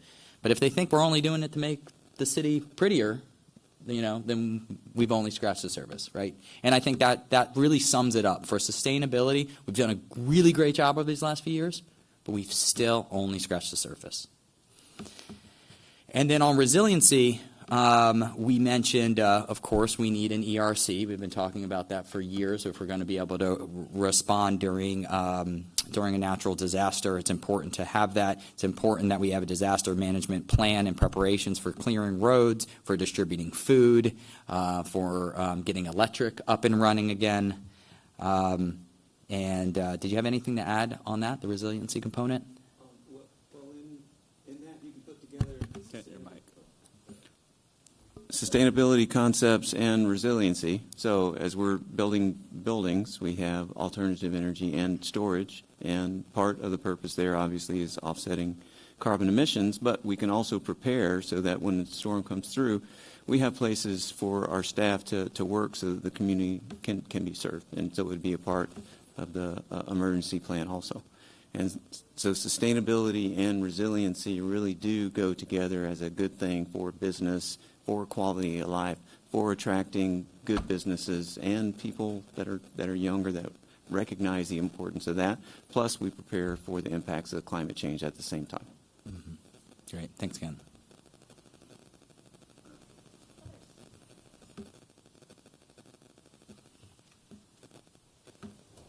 Staff, anything else you would add?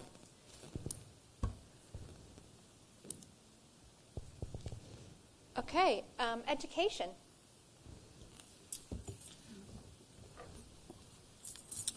Okay, that was mine, and Janai, help me out to jump in anytime you feel like you want to. So we talked about, being a champion in our community to make sure that the education provided is equitable, of high quality, and 21st century, so that we can, make sure that our students are prepared for this new wave way of learning, and that it facilitates academic and life sustainable skills that impact generational outcomes. I've seen, and over my 34 years, when one generation is not educated or miseducated, it has an impact for generations beyond that, and it continues. So, in order to, stop that, we just need to make sure that we are advocating for quality education for all of our students. We also talked about connecting, marketing for our schools, marketing our schools.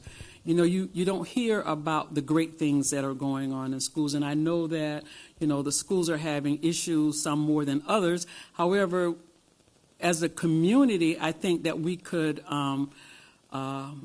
advocate or highlight more of what they're, or showcase, I guess that's what, showcase, what the schools are doing and those good things that they're doing so that the community knows. I mean, I know a lot, the private sector is taking over, and then, now with the vouchers.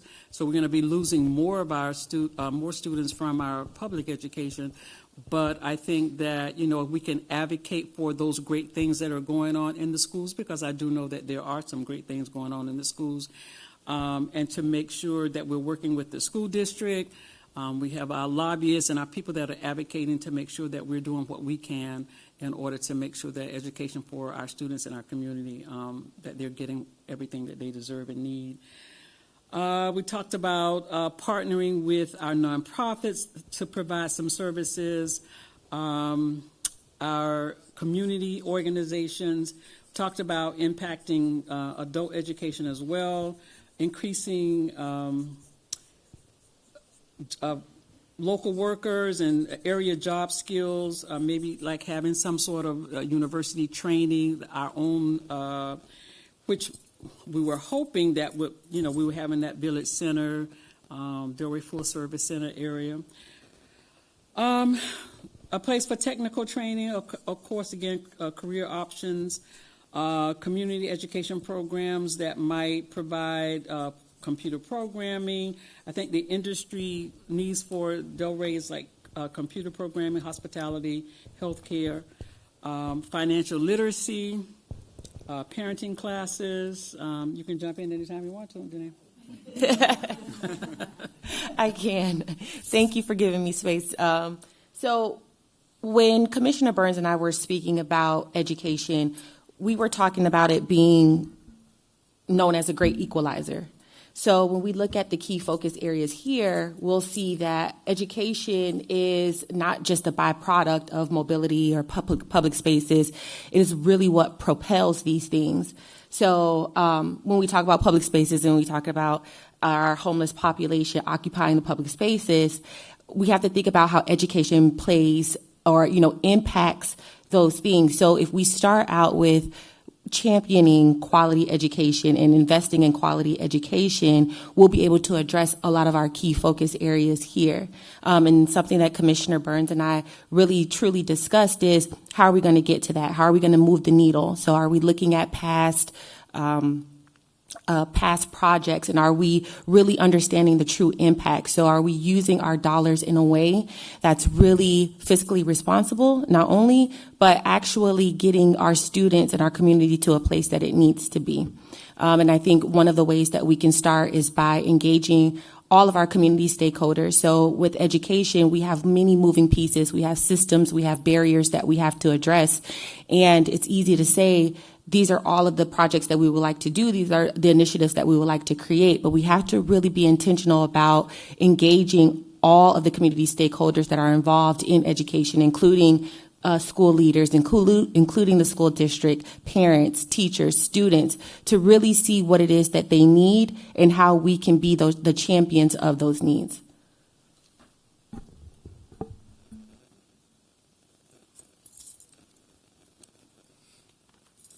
Great. Thoughts on this one? You know, this is, we talked about, was an area where you don't have full control over it, but you can be leaders, and you can be the facilitators of some of those or conveners of some of those conversations to really advocate for some of those changes that you think are critical to the community. An issue I recently spoke to one of our school board members about, Mr. Ferguson, was something that came from a community outcry that was a big issue during the campaign. It's been an issue for a long time, is we have a large population in our city that speaks Haitian Creole. And Boynton recently started a pilot program that has a dual language program, and that's something the community here would love to see at one of our schools. The one that's usually brought up in that conversation is Pine Grove, and I did start speaking with Edwin about that, and he's open to the concept. And I don't know how much control we can have over that, but again, it's just helping to sort of start that dialogue and see if we can be responsive to that community outcry, and how can we work with our school district to effectuate that outcome. I think a lot of that comes to making sure we have a healthy relationship with our school district. Yeah, that's a good point. Yeah, I think part of that is just letting the school district know, hey, if that's program successful, which they're watching very closely, because it was the second in our country for a dual language program, a Creole dual language program in Boynton Beach. First one was in New York. They're watching it very closely, and we just need to let them know, hey, if it is successful, if you think you can duplicate this, our hands up. And sometimes that's all you can do. Public-private partnerships for education, I think we haven't explored enough. There could be partnerships with educational institutions that maybe want a footprint here. There could be educational partnerships with industries, one of them being the auto industry. They need mechanics. And mechanics not the job it used to be. The type of technology and cars that they're working on, it's changed. And they have programs. They have programs that you go through with the actual manufacturers. How do we try to use the private sector to fill jobs that we know are there and we know that are at a decent wage, and that goes for HVAC and electrical and plumbing and all those other industries that have a lot of empty seats, and it's not changing. The trajectory for that isn't changing as more and more people move to South Florida or Florida in general. I often see cities when they're wrestling with this issue, this topic of education, and I know in some of the stickies that you all wrote before, you talked about workforce development, and this is a great place to have more conversation around that workforce tech training, how to partner. Obviously, you don't provide that training, but how can you help facilitate that? Yeah. Because that's what your community may need. Mm-hmm.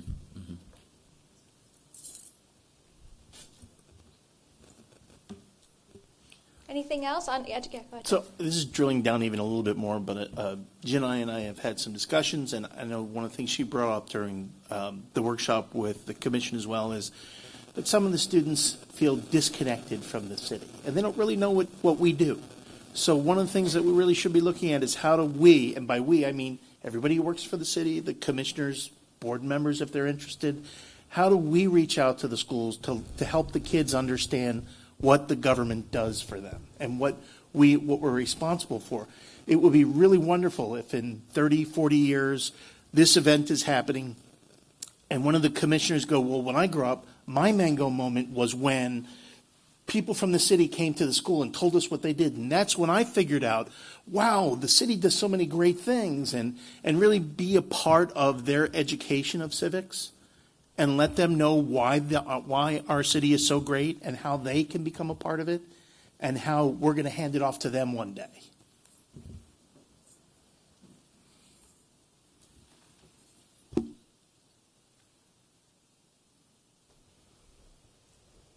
Anything else on the topic of education? Okay, your last area, city facilities. Mayor. Yep. So we finished up with city facilities, and I know that this has already been brought up, and I'm glad that it was because it is an important issue and topic. I think we changed the name to City Facilities into the Future. We talked a little bit about what the facilities are going forward with the bonds that are going to be taking care of the police and the fire, redoing some of the firehouses. So City Hall was really our focus because that's an area that I think everybody here agrees with. It's in need of some renovating or a full-on redo. There were suggestions from my panel. Again, it was Laura, Anthea, and Missy about how we might go about redoing City Hall. One of the things that happens when you are looking at redoing anything in the town, you have to figure out where do we put these people during the time that it's being the redo is being done or the new building is being built. Unless you're doing it on a separate parcel of land, you have a tremendous number of people that you now have to relocate to where? And that's very, very expensive. It's expensive for the city and obviously the taxpayers because we're now going to be paying for a facility for a certain period of time during the duration of the build. So a suggestion was made that, we look at maybe, and this is something that we could, explore at a later date, but look at maybe the 800 block or maybe moving the police station a little further down Atlantic Avenue and doing some sort of a swap. Or doing, because we do have property that's CRA owned, and it's down the street. One of the benefits that the group and I talked about was that it will break up the government building on top of government building area on Atlantic Avenue. If we're trying to spark more activity on West Atlantic, to have government buildings side by side taking up 2 or more blocks, it really does stop the traffic, the walking traffic flow that would normally happen on that part of the avenue. So by moving this down further, potentially, that would actually open up the space where it's at, and that could be actually made into something that would be more of a pedestrian traffic driver versus a pedestrian traffic stop. So it was an interesting idea and an interesting concept. Hadn't thought about it, but I think it's got some potential, especially to discuss further. In addition to that, Anthea had brought up the person who she just lost in the outgoing interview, and that the person, one of the reasons why one of the things that they didn't like was having their desk out in the hall. So it's hard to attract good help and especially hold on to good people if that's where you're putting them. I don't think that they feel very important if their space is in a hall. Not that it has to be a private office, but certainly a desk in a hall doesn't feel good, I'm sure. So we talked about City Hall as another area, and one of the things that Missy, who has some obviously background in this, explained is that City Hall, while it's old and it's been added on to, and there's a lot that needs to be done there, it's not a building that necessarily has to come down. It could be renovated. It could be built on, and they could use the outside core and make it something that would really feel new and special and with all the newer gadgets and things in it, but I'm not a builder, so I don't know how that works. But regardless, I know that that's a good thing from a sustainability standpoint as well. So it'd be interesting to at least explore that. It's nothing that I ever even thought about. I don't know if my colleagues ever even thought about something like that. I'm just thinking that thing has to come down to the ground and we start over, whether it's there or somewhere else. In the meantime, one of the things that we did speak about was that there is nothing that's going to happen here for probably the next 3 to 5 years. We've got so many things going on and in the hopper. We've got the police department, the fire departments, all the parks that we're going to be doing. So to really think that we're going to now just jump on City Hall and fix and do something with that in the next 3 to 5, it's probably not realistic. It's going to take a lot longer than that. First, you got to figure out what you're going to do. Second, you got to find the money for it. And then third, you got to get that money. So it's going to be a while. One of the things that Anthea mentioned is that she does have some money in her building account. And because she is so tight over in the Development Services Department, she would like to see us at least move forward on doing a nice renovation on the north side of the building in order to be able to create the space that makes it, tenable for the people that are coming in. She needs more people than she has in there. Where are you going to hire? Where are you putting them? Are they all going to be lined up on, on a hallway somewhere? I don't think that that's going to be real attractive when they find out where their office is. So anyway, it's a potential way of being able to at least consider moving forward with something that makes sense for the time being. I know a lot of people say don't put any money into the building because it's going to come down. We don't know, first of all, it's going to come down because we haven't crossed that bridge yet. But more importantly, how much longer can you say that? We've been saying that for 5 years now, and nothing's happened. So City Hall got put on the back burner. We put some more important, facilities on the front burner, and that's what we went and got the GO bond for.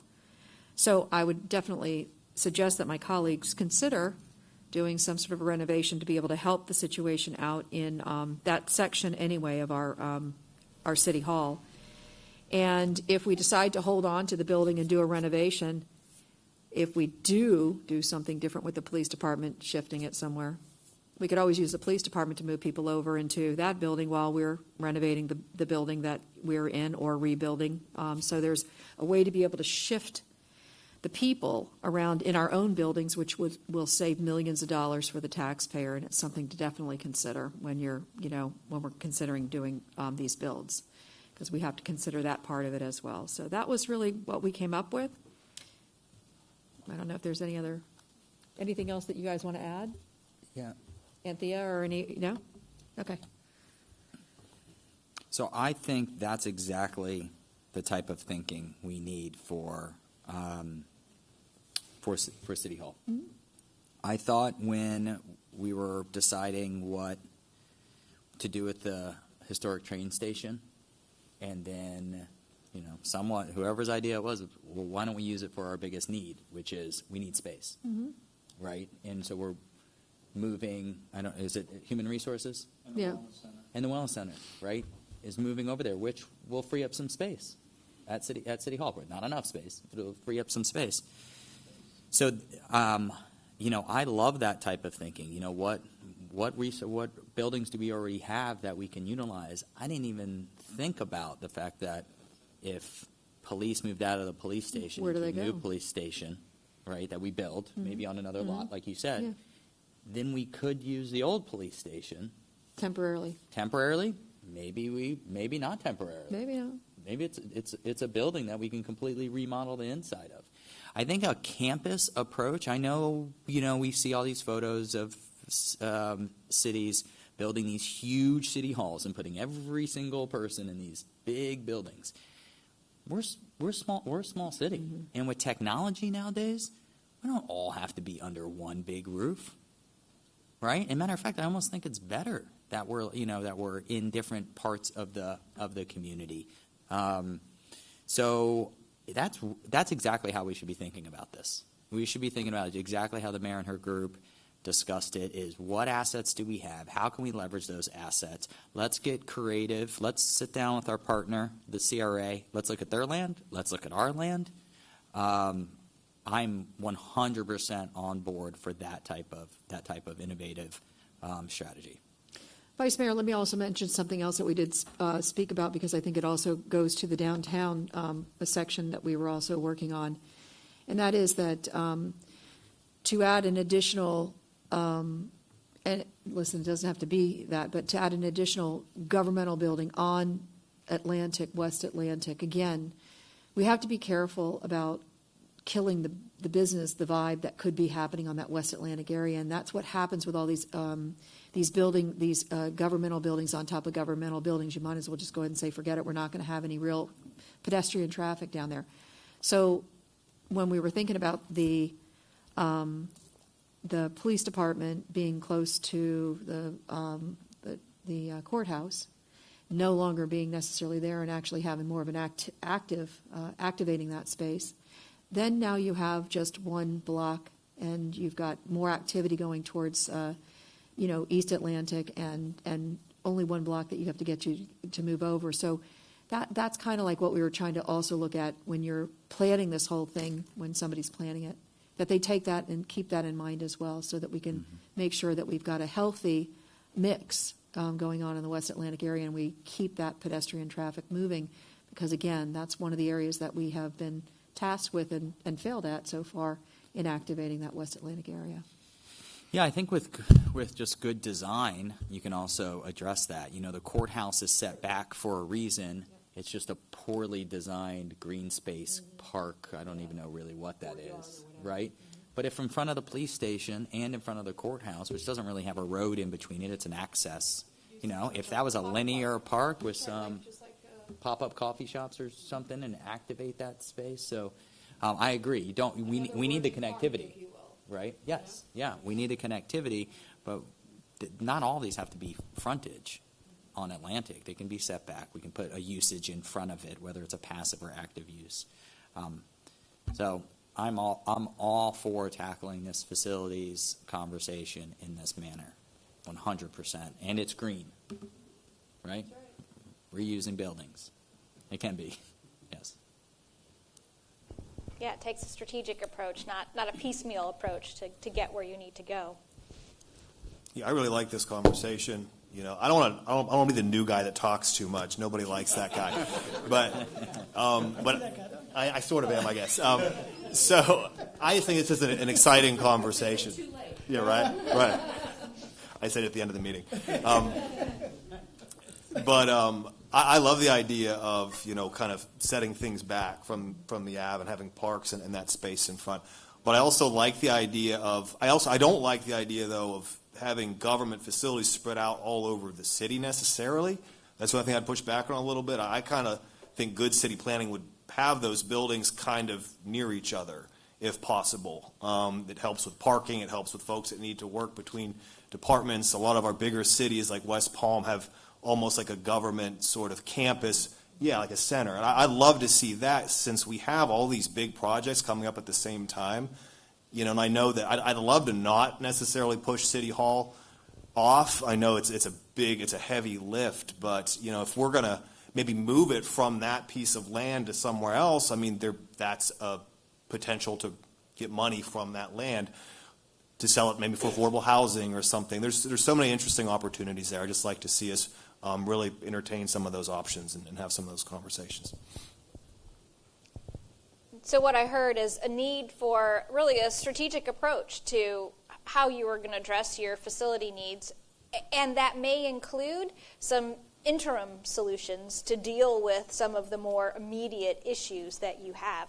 The other thing, and I appreciate, I forget, Mayor, it was you who said this, you've already agreed to certain projects. You've committed to certain projects, certainly through the bond. Your community expects you to do certain things. They voted on the referendum. So those may need to take precedent for that very reason, and yet you still have some existing important needs that need to be addressed. And so how do you do that in a way that is sustainable, is fiscally sustainable, in how you all have been talking about this, but also addresses these really real needs that you have of how to get staff here to help provide the service that your community expects, and that they're not stuck in hallways.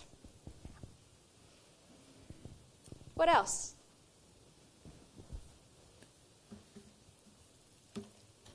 So if there's nothing more on facilities, one blaring thing I see or don't see up there is arts and culture, which is like a big topic, has been for this last year for us. And I was trying to see, like, oh, does it fit in one of the 10?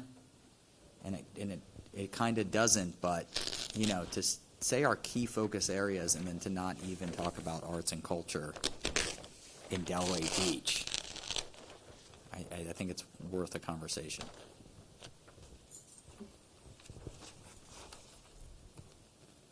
So what do you all think of that?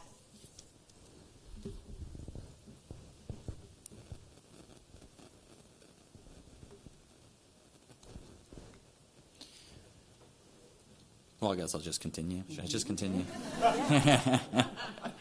I mean, one of our key Rob focus already said areas, he doesn't want to be the key one who focus talks a lot, areas so. it has to be Old School Square. You know, it has to be Old School Square to start. That's one of our focus areas is what are we doing with it? You know, it's in the heart of our downtown. It's the community space. And it's currently some of it's under renovation. What's the future of that? And because we're in a moment of kind of like a reset for that space. So that's got to be a key focus area. And then we have the arts warehouse, and then we have a lot of partners when it comes to art and culture. Arts Garage. Such as the Arts Garage and Spady and Historical Society. And so, and then we have, of course, public art, and art districts, and apparently a new art district, design district. So I think that's a pretty important subject with all those things falling underneath that I couldn't shoehorn into any of those other 10. I know 10 sounds so much better than 11. Well, sometimes we see it, you all are unique because you've got beaches, and so beaches is a big part of how you all define public spaces, that public spaces weren't, often that's like open space, arts and culture and open space often go together. We think about quality of life, amenities that people expect. Yours is much broader here because of the uniqueness of your community and your emphasis on, obviously, maintaining your beaches and all of those active open spaces as well, too. So something specific to arts and culture may not fit right in some of those other categories. And we invest, for a city our size, we invest millions of dollars in arts and culture. Missy, can you give us maybe a little update as to how the renovations are going in the Crest Theater and what our timing is? And then maybe if Laura has, I don't know if you have even discussed or had any board conversations. I don't know anything about them, but is there any updates that you can bring us to just Old School Square, since that was one of the named places? Sure. The renovations to the Crest Theater are forging ahead right on schedule. This week we actually breached the roof to put in the hood for the commercial kitchen. Once the commercial kitchen is completed, which will be in the next few weeks, then we'll be going great guns on getting the rest of it done. There's a lot of the knockdown work on the walls where there was just kind of some drywall plastered up. A lot of that knockdown work is done. The railings are up on the stair rails, and that's all safed up now. Some of the less sexy parts of the renovation is restoring the electrical, because all of the electrical in the building was disconnected. So in the presentations that I had given you, and where we saw conduits with big bundles of wires hanging down from the ceilings, we discovered as we got in there and started really working on that restoration that those wires were disconnected on both ends. Wow. So we had no idea where that wiring went. So there's a lot of rewiring for the entire building that's going on, and correcting some fire code violations with the electrical that that just were makeshift things Yeah. that have been done to keep things operational in the past. But we are on schedule to be completed with that part of the restoration in August. I will say that that part of the restoration is just for the classrooms and the main public areas. It does not include anything beyond the theater doors. So there was a lot of equipment, the theater curtains. There were a lot of things that were removed from that space that are it's probably another. The contractor gave us a ballpark estimate of $4 to $5 million worth of additional work that would need to be done to finish that space, bring it back up to show ready with all of the theatrical lighting and the sound systems and all of the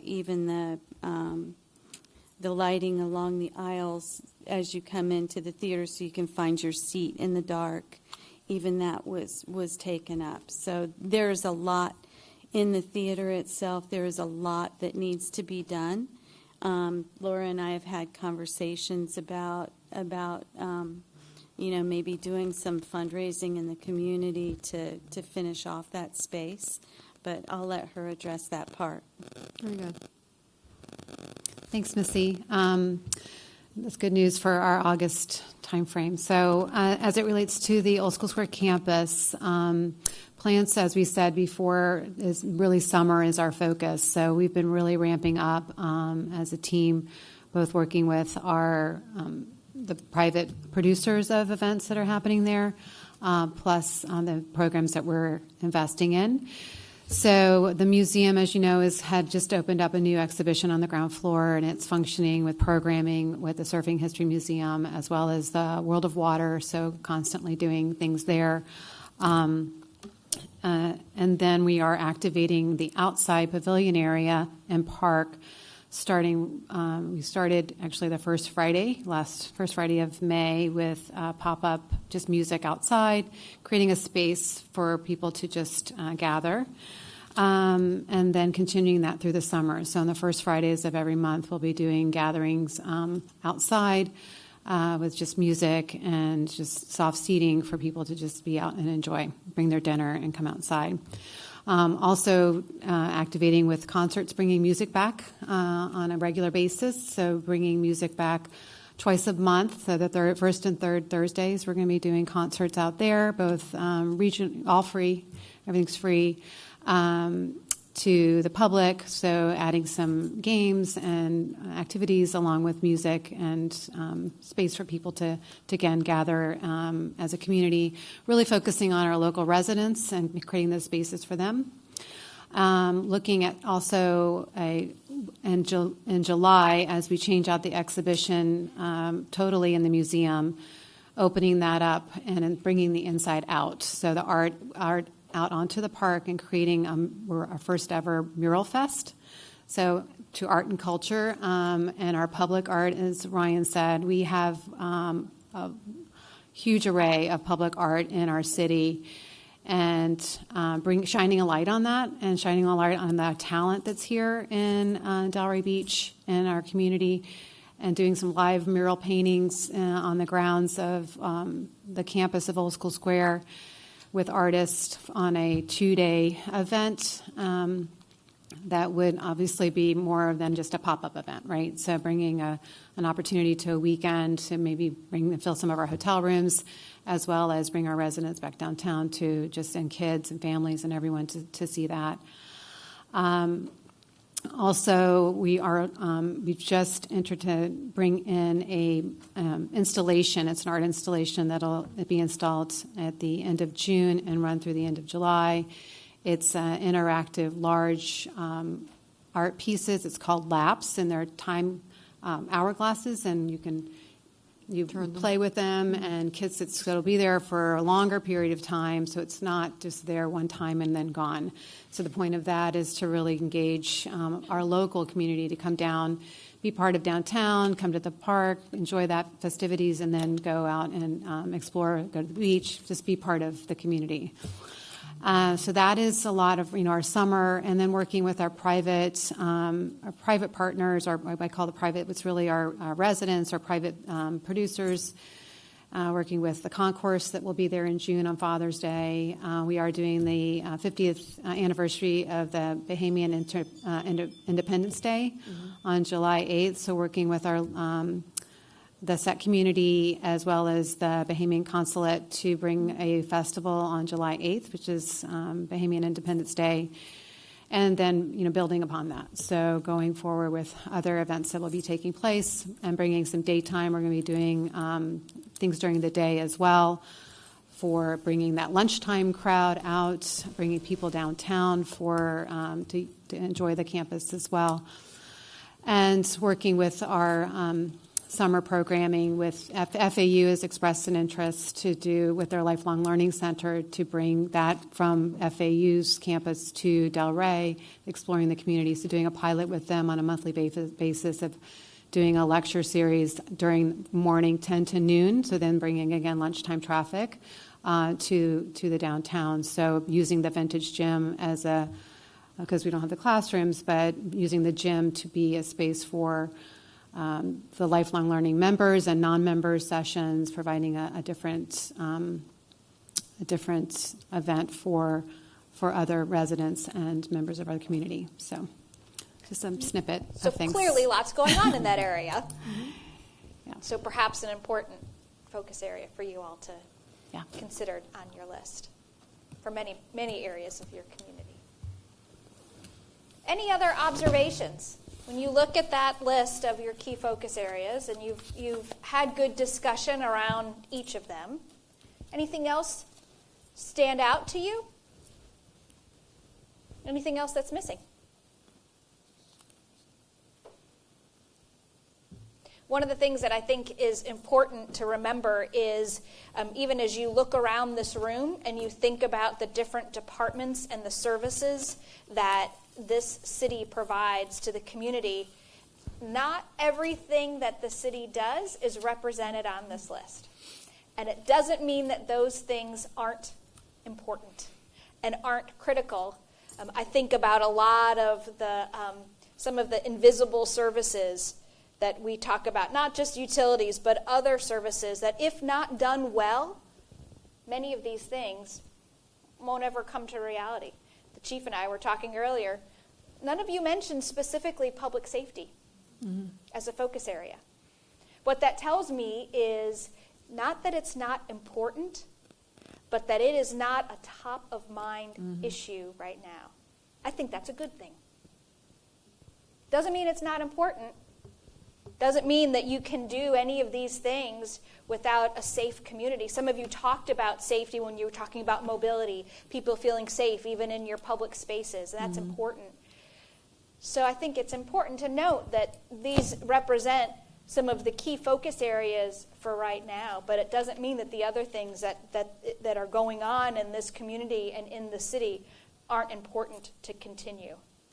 And I think that's an important note as you get ready for what comes next after today. Next comes your budget process. And you will start to see, based on these focus areas that you've identified, as the manager is working with staff and they've heard your conversations today about your key focus areas and your priorities, you will start to hear some of that mimicked back to you in what you see in the budget process. Any other observations before I ask the manager if he's got any comments about kind of next steps?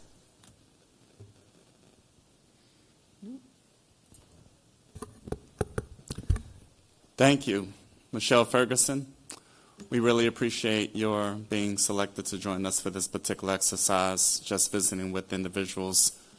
During the times we had breaks as of this morning, 8 o'clock, there is a consensus that this was, in fact, a very productive experience. So I'd like to, therefore, also thank all the department directors and definitely the City Commission for their time, energy, and attention helping us to move forward. As Michelle Ferguson stated a moment ago, the proposed budget process for fiscal year 2023-2024 is underway, is at the level of the Office of the City Manager, working closely with the Department of Finance and all individual departments relative to budget considerations relative to our revenue and expenditure forecasts. However, this exercise will enable us to connect the dots with respect to goals, objectives, and priorities as they relate to what it is we hope to accomplish in this regard for the upcoming fiscal year. As such, a next step will actually not take place in July. It will actually take place June 13th, 2023. A workshop meeting discussion relative to the budget process, general educational background, and that will likewise include this information so as to connect the dots with respect to applicable goals and objectives. Likewise, the Office of the City Manager and all department directors will continue to work closely with Michelle Ferguson to assemble deliverables necessary to facilitate that process. So we will touch that via the June 13th City Commission workshop meeting, and myself, along with Chief Financial Officer Hugh Dunkley, will continue to engage with all departments and sections of municipal operations to include this piece as well. So with that, ladies and gentlemen, that's where we are. That's only 1 month and 2 days from, 1 month and 1 day from today, being today May 12th, so June 13th, Tuesday, circa 2:30 in the afternoon. So with that, Michelle Ferguson, I feel comfortable, if you all don't mind, extending a hand to all involved for a very productive experience today.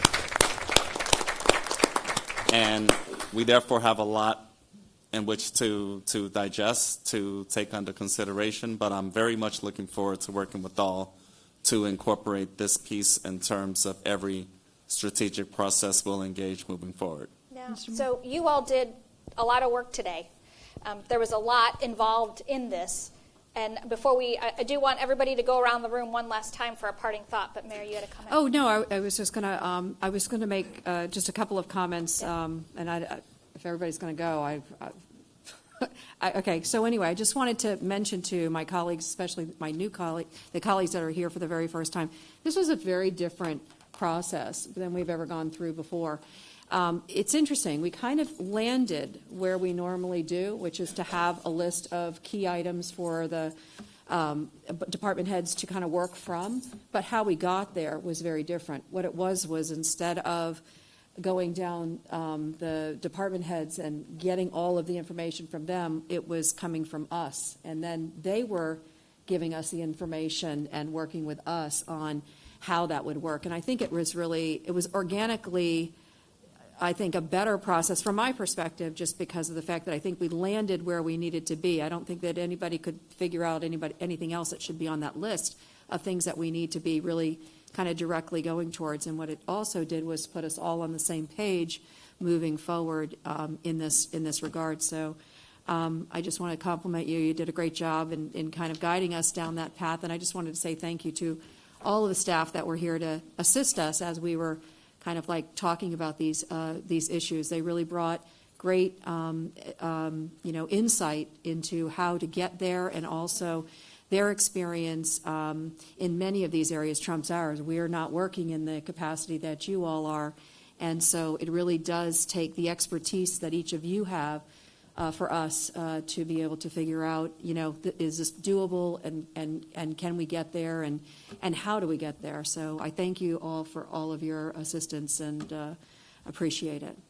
Thank you. I think it is so helpful for staff, and some of you mentioned this when we went around during the expectations at the start of the day. Many of you said they wanted to hear from the commissioners, that they don't always have that opportunity to hear directly from you other than your formal meetings about what's important and what you think about some of these issues. And so it's important for them to be in the room with you as you're having these conversations, so they can take that back and really develop plans that match the expectations that you have.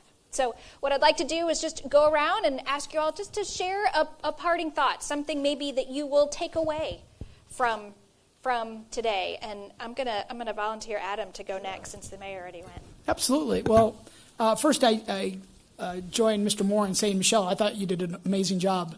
I've gone through a couple of these, and this was spectacular. I think the conversation and ideas that flowed from what was produced throughout the day, I think is going to be very, very beneficial. However, for me, the biggest takeaway was what occurred in the first 20 minutes. And that was the slide you prepared that said norms. Listen with respect, disagree agreeably. I would implore on my new colleagues, Ms. Burns and Mr. Long, from the 12 years I've been sitting in my seat, I think that's the most important thing. I think that's how you get things done. I think that relates to so many issues you relate as a member of the City Commission. I'm sure you both have found that the new people, you get attacked by everyone, good, bad, or indifferent. They all want a piece of you. Yeah, good, bad, or indifferent. But I think if you take those points, it will really, really resonate and lead you to a successful term or terms should you want to serve in that capacity. So to me, the biggest takeaway for me was what you started off with, and I appreciate that. And I join the mayor also. I try to thank everyone at the table, as well as our community partners and just the men and women that run the city. Everyone expects the City Commission to know everything. And I tell them, listen, I'm a part-time employee. These men and women, they're here full-time. They know what's going on. So I really appreciate what you all do day to day, and we couldn't do our job without you. So thanks to you all, and thank you. Thank you. Rob? Yeah, so excellent. Thank you for doing this today, Michelle. It's been a great experience. I have no frame of comparison, but I really enjoyed how this whole thing kind of came together. It was very well structured. But for me, I'm kind of used to hearing my colleagues up there at this point. I've done all of 3 full meetings, and what I'm not used to is hearing from staff on this level. And I think that was really inspiring for me to really be in the room with the subject matter experts, with all of our department heads here, and to see how talented all of you folks are. I really enjoyed that. And it's inspired me to come to you guys more often and try and really, build that into how I want to serve as a commissioner, which is to really do what I can to get insights from all of you. So thank you again, and thank you for all of you guys who are here today. Glenn?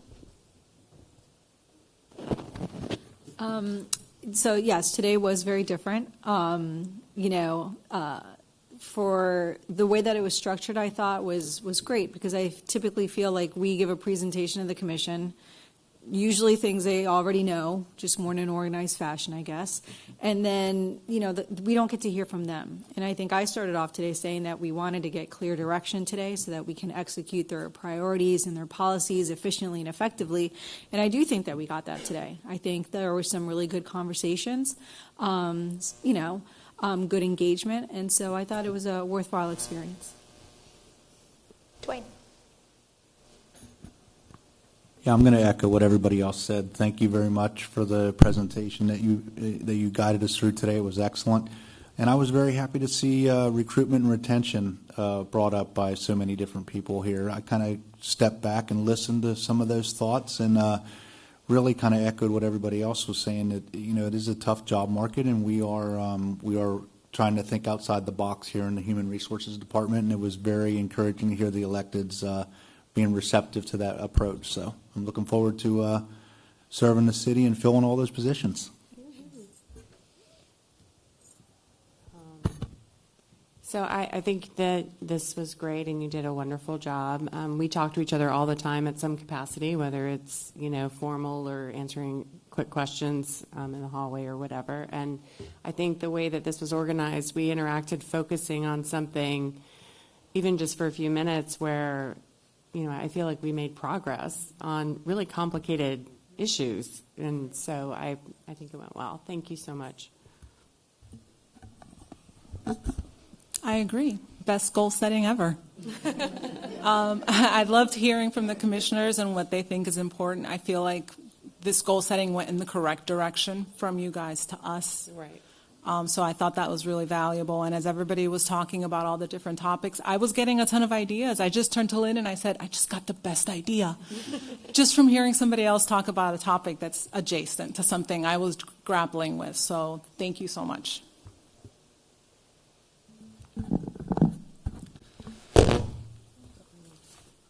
Public safety did not necessarily come up, but I don't take that in a bad way. I do know that as these changes do occur, there is that need for public safety. But I will say this on a human element, a human side. I learned a lot about you all today. You know, your perception of how you come across as a commissioner does not necessarily humanize who you really are. And I really sat and listened to each and every one of you today, and I was thoroughly impressed. Y'all have so much to offer and who you are as an individual. I just look at you as a commissioner. Yes, I have relationships with you outside of you sitting on the dais, but it was just really nice to see you just as normal people talking about who you really are. Not to sound corny or anything, but I was impressed with each and every one of you. You all are very, very intelligent. You all know exactly what you're doing up there, so I appreciate that. This was awesome. You learn a little bit about the business behind the business. I know what I do in my house. I know a little bit what goes on the other side through executive leadership meetings that we attend, but this just gave me a lot of exposure on stuff that I wasn't really aware of, but it gave me a new approach or a new look, so it was very enlightening. So thank you very much. I echo the sentiments of everyone. This was an extremely rewarding experience. So not only is this my first goal-setting experience, this is also a really good introduction to government. So I come from the school board and working for the school district, and I think that there is kind of like a preconceived notion of government and elected officials and their capacity. So I really enjoyed taking the time, especially to speak with Commissioner Burns, to understand the need and the importance of education, and to hear that education is a priority for every one of you is something that it takes the anxiety off of me, because I feel empowered to go forward and make great changes in the city of Delray. And although I don't live in Delray, I live in Miami, just within my first 60 days, I understand how important this community and this city is to the people of Delray. I've had the opportunity to become connected and understand the historical significance of certain things that leads us to the point of where we are. And so my key takeaway from this, and something that I am going to take away, just in my professional career, is that collective inquiry leads to collective efficacy. So the fact that we were able to come together and gather here and inquire together, not know the answers, but sit down and try to problem solve, is something that I'm going to take with me, because a lot of times I like to do things in silo and try to have the answers and try to figure it out. But this lets me know that I have partners in each and every one of you that's sitting at this table that can help me and lead me to make the change that I see we all see, within my certain capacity. So I thank each and every one of you.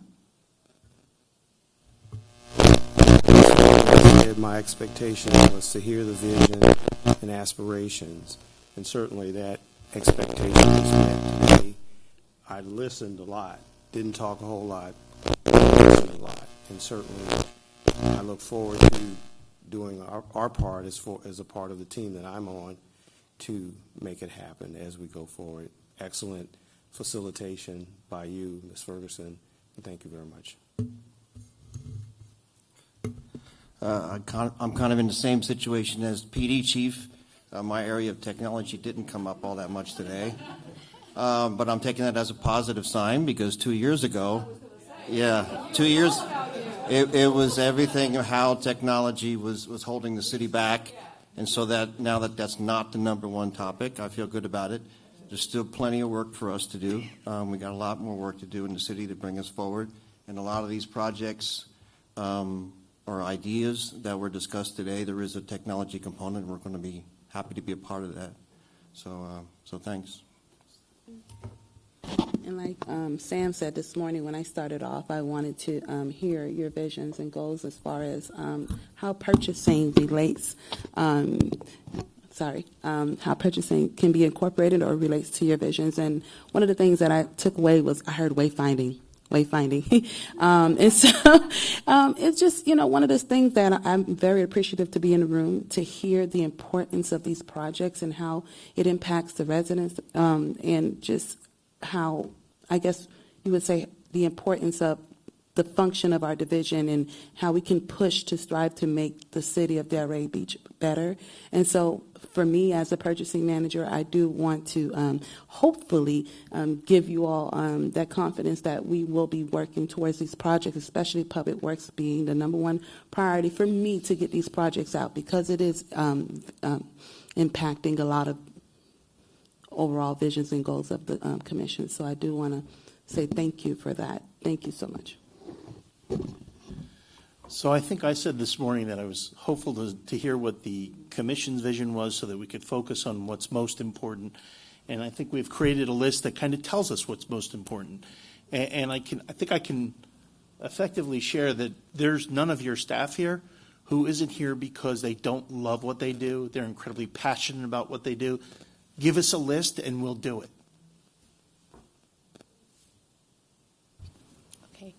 So I have two takeaways. My first one is vulnerability, because I think by making these lists and the stickers, I don't think we've ever seen you guys in that type of setting at all.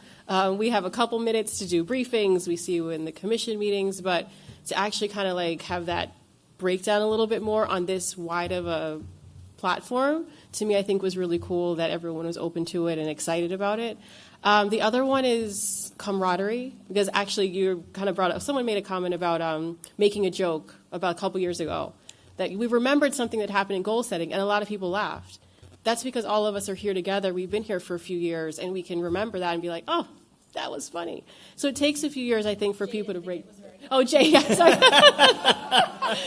Well, I noticed that PDD wasn't spoken about either, so I kind of... But yeah, I thought that was really cool that we all can kind of laugh because we were here, and it takes a few years for everyone to open up to each other. So I think a lot of us are at that point, and we're remembering things, and I think that's really nice that we're building that camaraderie together. And I appreciated the setting. This was really a good goal setting. Thank you. And I agree, Renee, that's especially being not, kind of on the team, but not on the team. I do appreciate being having the ability to be here and to see downtown as a priority as we do, and that you care about our community, my community, and it's this is my hometown, so it's very special to me to see that the service that goes into this, from the leadership, from down to the staff that implements, and the behind-the-scenes working, which, growing up here, you don't know that, right? You don't see that. And so to share that outside, and some of the comments that were made, it is to see that we're all humans here, we're all in these seats, and to see that vulnerability, as Renee said, it's nice to see versus the talking to. A lot of listening, and I felt...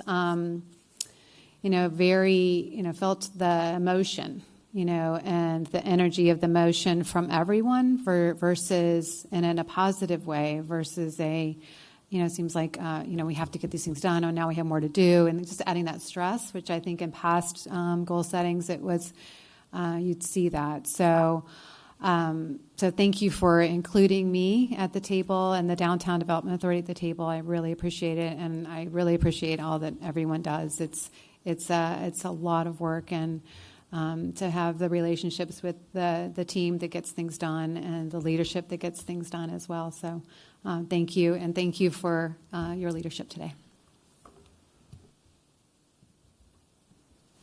So thank you all for not saying that the best part of today was that there was no 2-hour PowerPoint presentation from Missy about things that we're already doing and you already know about. I am eternally grateful to Michelle for this. But I do also want to say that learning from you what your big picture priorities are is so important to us. Look, it's not my fault. We are emotional about it. We do love what we do. So, well, that's why I'm crying, because I'm probably going to get in trouble for talking too long. So, Sam's up. How do I follow that? I can't. I'll pinch you. So, I'm looking at the board up there, and the third thing was, I think I mentioned this morning. Yeah. I said, looking at the board, the third thing up on the list was something I said that when I started this morning was about the team building. I think we've kind of all agreed that that's kind of part of today. Being honestly, goal setting has never been an event that I looked forward to. Leading up to it this week, I was kind of like, oh my God, we're doing this again. It's been a tougher experience before. Everybody's mentioned how it's different. That's part of it, right? And it's been a much more enjoyable experience this year. I thank everybody involved.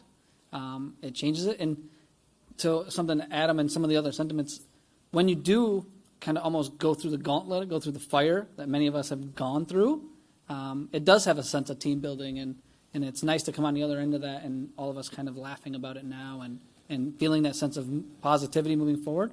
So that's really my takeaway of the day. So thank you. Well, Michelle, great day today. I mean, how you achieved or came up with those items with the way the day went is amazing. So that was very good. I appreciate being able to listen to each of the commission, to hear your heartbeat. It's always a pleasure to hear that, especially from the new people as well. So that was very good. I look forward to working with everyone to be able to implement the goals and your initiatives. So although my role is not it's not high, it is very high because it allows me to be able to get it out to the public so that the public is aware of what your goals and initiatives are. So I look forward to working with each and every one of you. Oh, it's my turn. I didn't say much today. But yeah, thank you, sir. But I just want to say, Chief Major and Jay, don't worry, with you guys also. There was no mention of water today. That means we're doing a fantastic job. Yep. So the issue never came up. 2 years ago, my first goal setting, water was the first 3 items in the list. Mm-hmm. And I want to thank the commissioners that they supported me for the past 3 years and hopefully continue supporting until this issue of the water hopefully becomes much, much less of issue within the city. How could you say it? Look at this water. And you all drank it today. Every single one of you. Even the one that usually drink bottled water, you all drank this water because you thought that, hey, this is not the city's water, but it is. I went to the I actually went to the kitchen and I asked the chef, they said, where the water is coming from? Opened the faucet right there. No filter, nothing. So for those that, you hear the complaint from the citizens, sometimes they say, hey, what is that brown water? This is not our water. This is iced tea. We made it with the water, by the way. This is what we make with that outdated water plant. That's right. Just want to say thank you. What I learned today was different aspects of our commissioners. I always, when I'm in the room back there, they call them crying room, the conference room that we all sit down. And I see commissioners sometimes they have different opinion or the way that they see items are different. And today I'll find out why. You all have a great passion for what you do, and you educated me. So next time I won't judge you based on what I just see going on. No, seriously, that's what it is. And that was amazing today. Thank you. Well, I would have to tell you, Hassan, we passed all that stuff, not for you, but for us. Do you know how much pressure we were under with the water? I mean, come on. We had to, it was one of those situations.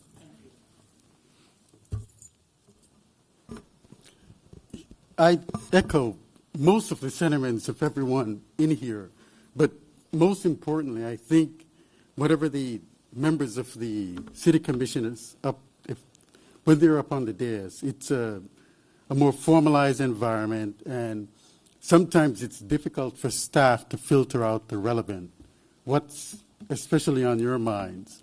But I think this particular setting, it gives us an in-depth look at what's on your mind, what's at the top of your priority list. And essentially, it gives us a clear direction on what you're looking at what's important to you. And so therefore we can then be able to better help you collectively so that we can serve the citizens of the city. And I just want to thank Michelle. I thank the mayor and the rest of the commission. This was a very thought-provoking and very fulfilling session. And thanks. I'd like to say thank you also. I've been through a lot of visioning processes, just my third one here, but in a lot of different places. And it was very well done, and it flowed. It seemed very easy, but it's not easy to do. So thank you very much. And one point that I wanted to emphasize that Commissioner Boylston mentioned, that really is the overriding point going forward, I think. Sustainability is not an office. It is a guiding principle. And really, in communities going forward, businesses, young people, they understand the importance of sustainability in what we do. It will make us successful. So in every major project, in every policy, in really everything that we do, sustainability principles, efficiency, saving of energy, saving of materials should be on the forefront of guiding that. And it'll give Delray Beach a much better chance of staying a vibrant community. So thank you very much. So much like police and IT and utilities, we were not discussed very much, but I take that as a good thing. I think most of you know that the fire department, we're here to serve. That's what we do. And as I look at all the items on that list, in some way or fashion, fire touches each and every one of those, whether it's a special event or running calls in the public or interacting with businesses. And I'm reminded of something I tell my people all the time, and that's that we're in the people business. You got to be technically savvy at everything that you do, but we're in the people business. That's what we do. And I thought it was great to hear your stories this morning. That was something that really impacted me, and it made me realize, because at the fire department and like police, we're in a uniform, and it's real easy to forget about you. You're an actual person with a life behind that, and I think that all of us show up to work here for really the same reason, and that's to serve. We all have a different role and capacity, but we're all here to serve and to help each other. So, thank you. I've already spoken earlier in general in terms of the path forward. However, 2 points. First of all, everyone, very well done, very productive exercise. I've talked about that. Secondly, I'd like to offer a special recognition to the administrative support team. Dolores Rangel, Marie Catalano, they were very helpful in this regard, not only in terms of today and preparing for today, but Dolores in particular, and Marie came in on the tail end of this because she just joined the city back on April 17th. But Dolores was very helpful to the Office of the City Manager with the interview process, resulting in the selection of Michelle Ferguson to be our facilitator. The consensus is that was a job well done, and I'd just like to publicly offer my appreciation in that regard, Dolores, because again, you facilitated the necessary arrangements for us to engage a formal selection process, of which we considered several entities in this regard that brought us to where we are today. So thank you, much appreciated, both of you all, and we look forward to more, especially from you, Marie Catalano, new to the team. Good job. Thank you, Mr. Moore. Two of my takeaways. One is that the conversation about police and fire and IT and water, there's a model to get these focus areas off of the list of focus areas. So in the case of police and fire, that model was made long before me. Delray Beach has been big on investing in safety and from promoting within. And we were handed that. And I say it all the time, I'm so lucky that that area was taken care of, and all I have to do is follow, right, the directions, because I can sleep at night. But then we have two, IT and water, that we actually got off this list together. And so there's a model. The model is usually empowering and investing, and that's what we need to do in these categories. So that's a big takeaway for me. It's really interesting for those subjects to not be up there and to know why and to know how. So we have the model. The other takeaway is I just see a lot of B's that need to be brought up to A's or C's that need to be brought up to B's or A's. I don't see any F's up there. And other cities are, and you know, other cities are sitting here going, man, we got an F or D and we need to get that up, right? So, which is great. You know, it's really great. It's like most of those areas we're doing really positive things and we just want to take it to the next. We want to take it to the next level. And I think, and I said it at the beginning, I think a big part of that would be getting back to fundamentals of just running a good city and getting all the distractions out of the way. We've had too many distractions the 5 years I've been here, and those distractions as a elected official I have to deal with, but you shouldn't have to deal with. Some of them we could have minimized. Some of them we could have sidestepped completely. Some of them were global pandemics. We just all had to deal with that one. I really haven't had a annual meeting like this since my first year. And Michelle, I have to give you some of the credit for that. And so thank you. Keeping us in between high-level vision and in the weeds, there's like this sweet spot, and you kept us in that sweet spot all day long. And I think that was really impactful. And just the third thing, I never thought about it, Chiefs, that people don't look at you as ordinary or normal people. Well, they don't look at us five as ordinary or normal people either. So I think it's funny that you both touched on that, because I try to remind people all the time when they're talking about traffic or water or taxes, I'm in the same traffic as you are. I'm drinking the same water. I'm paying the same taxes, right? We are residents too. And I think that's really, really important. And it just goes back to the culture and the civility, right? And how important that is that we're all treating each other like we all want to be treated, right? As ordinary people. I don't know if we're ordinary, but you know, we're definitely just people, right? Human beings. So thank you. You're welcome.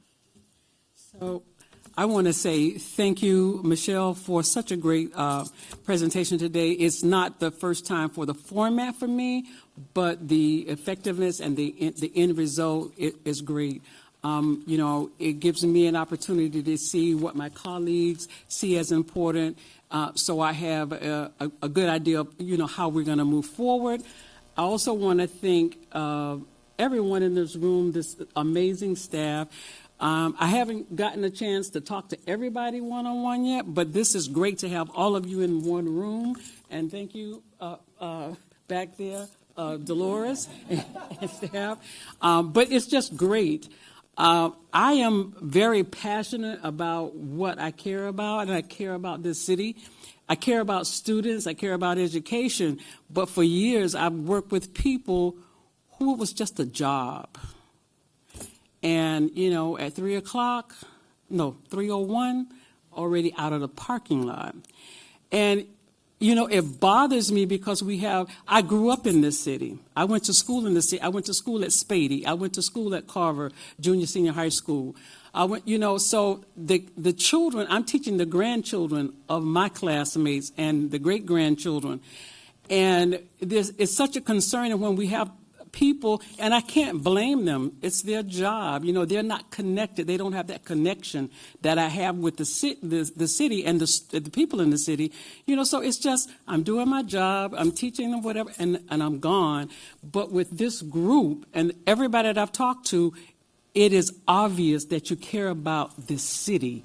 And that makes me feel great that everybody's on the same page. We want the best for this city.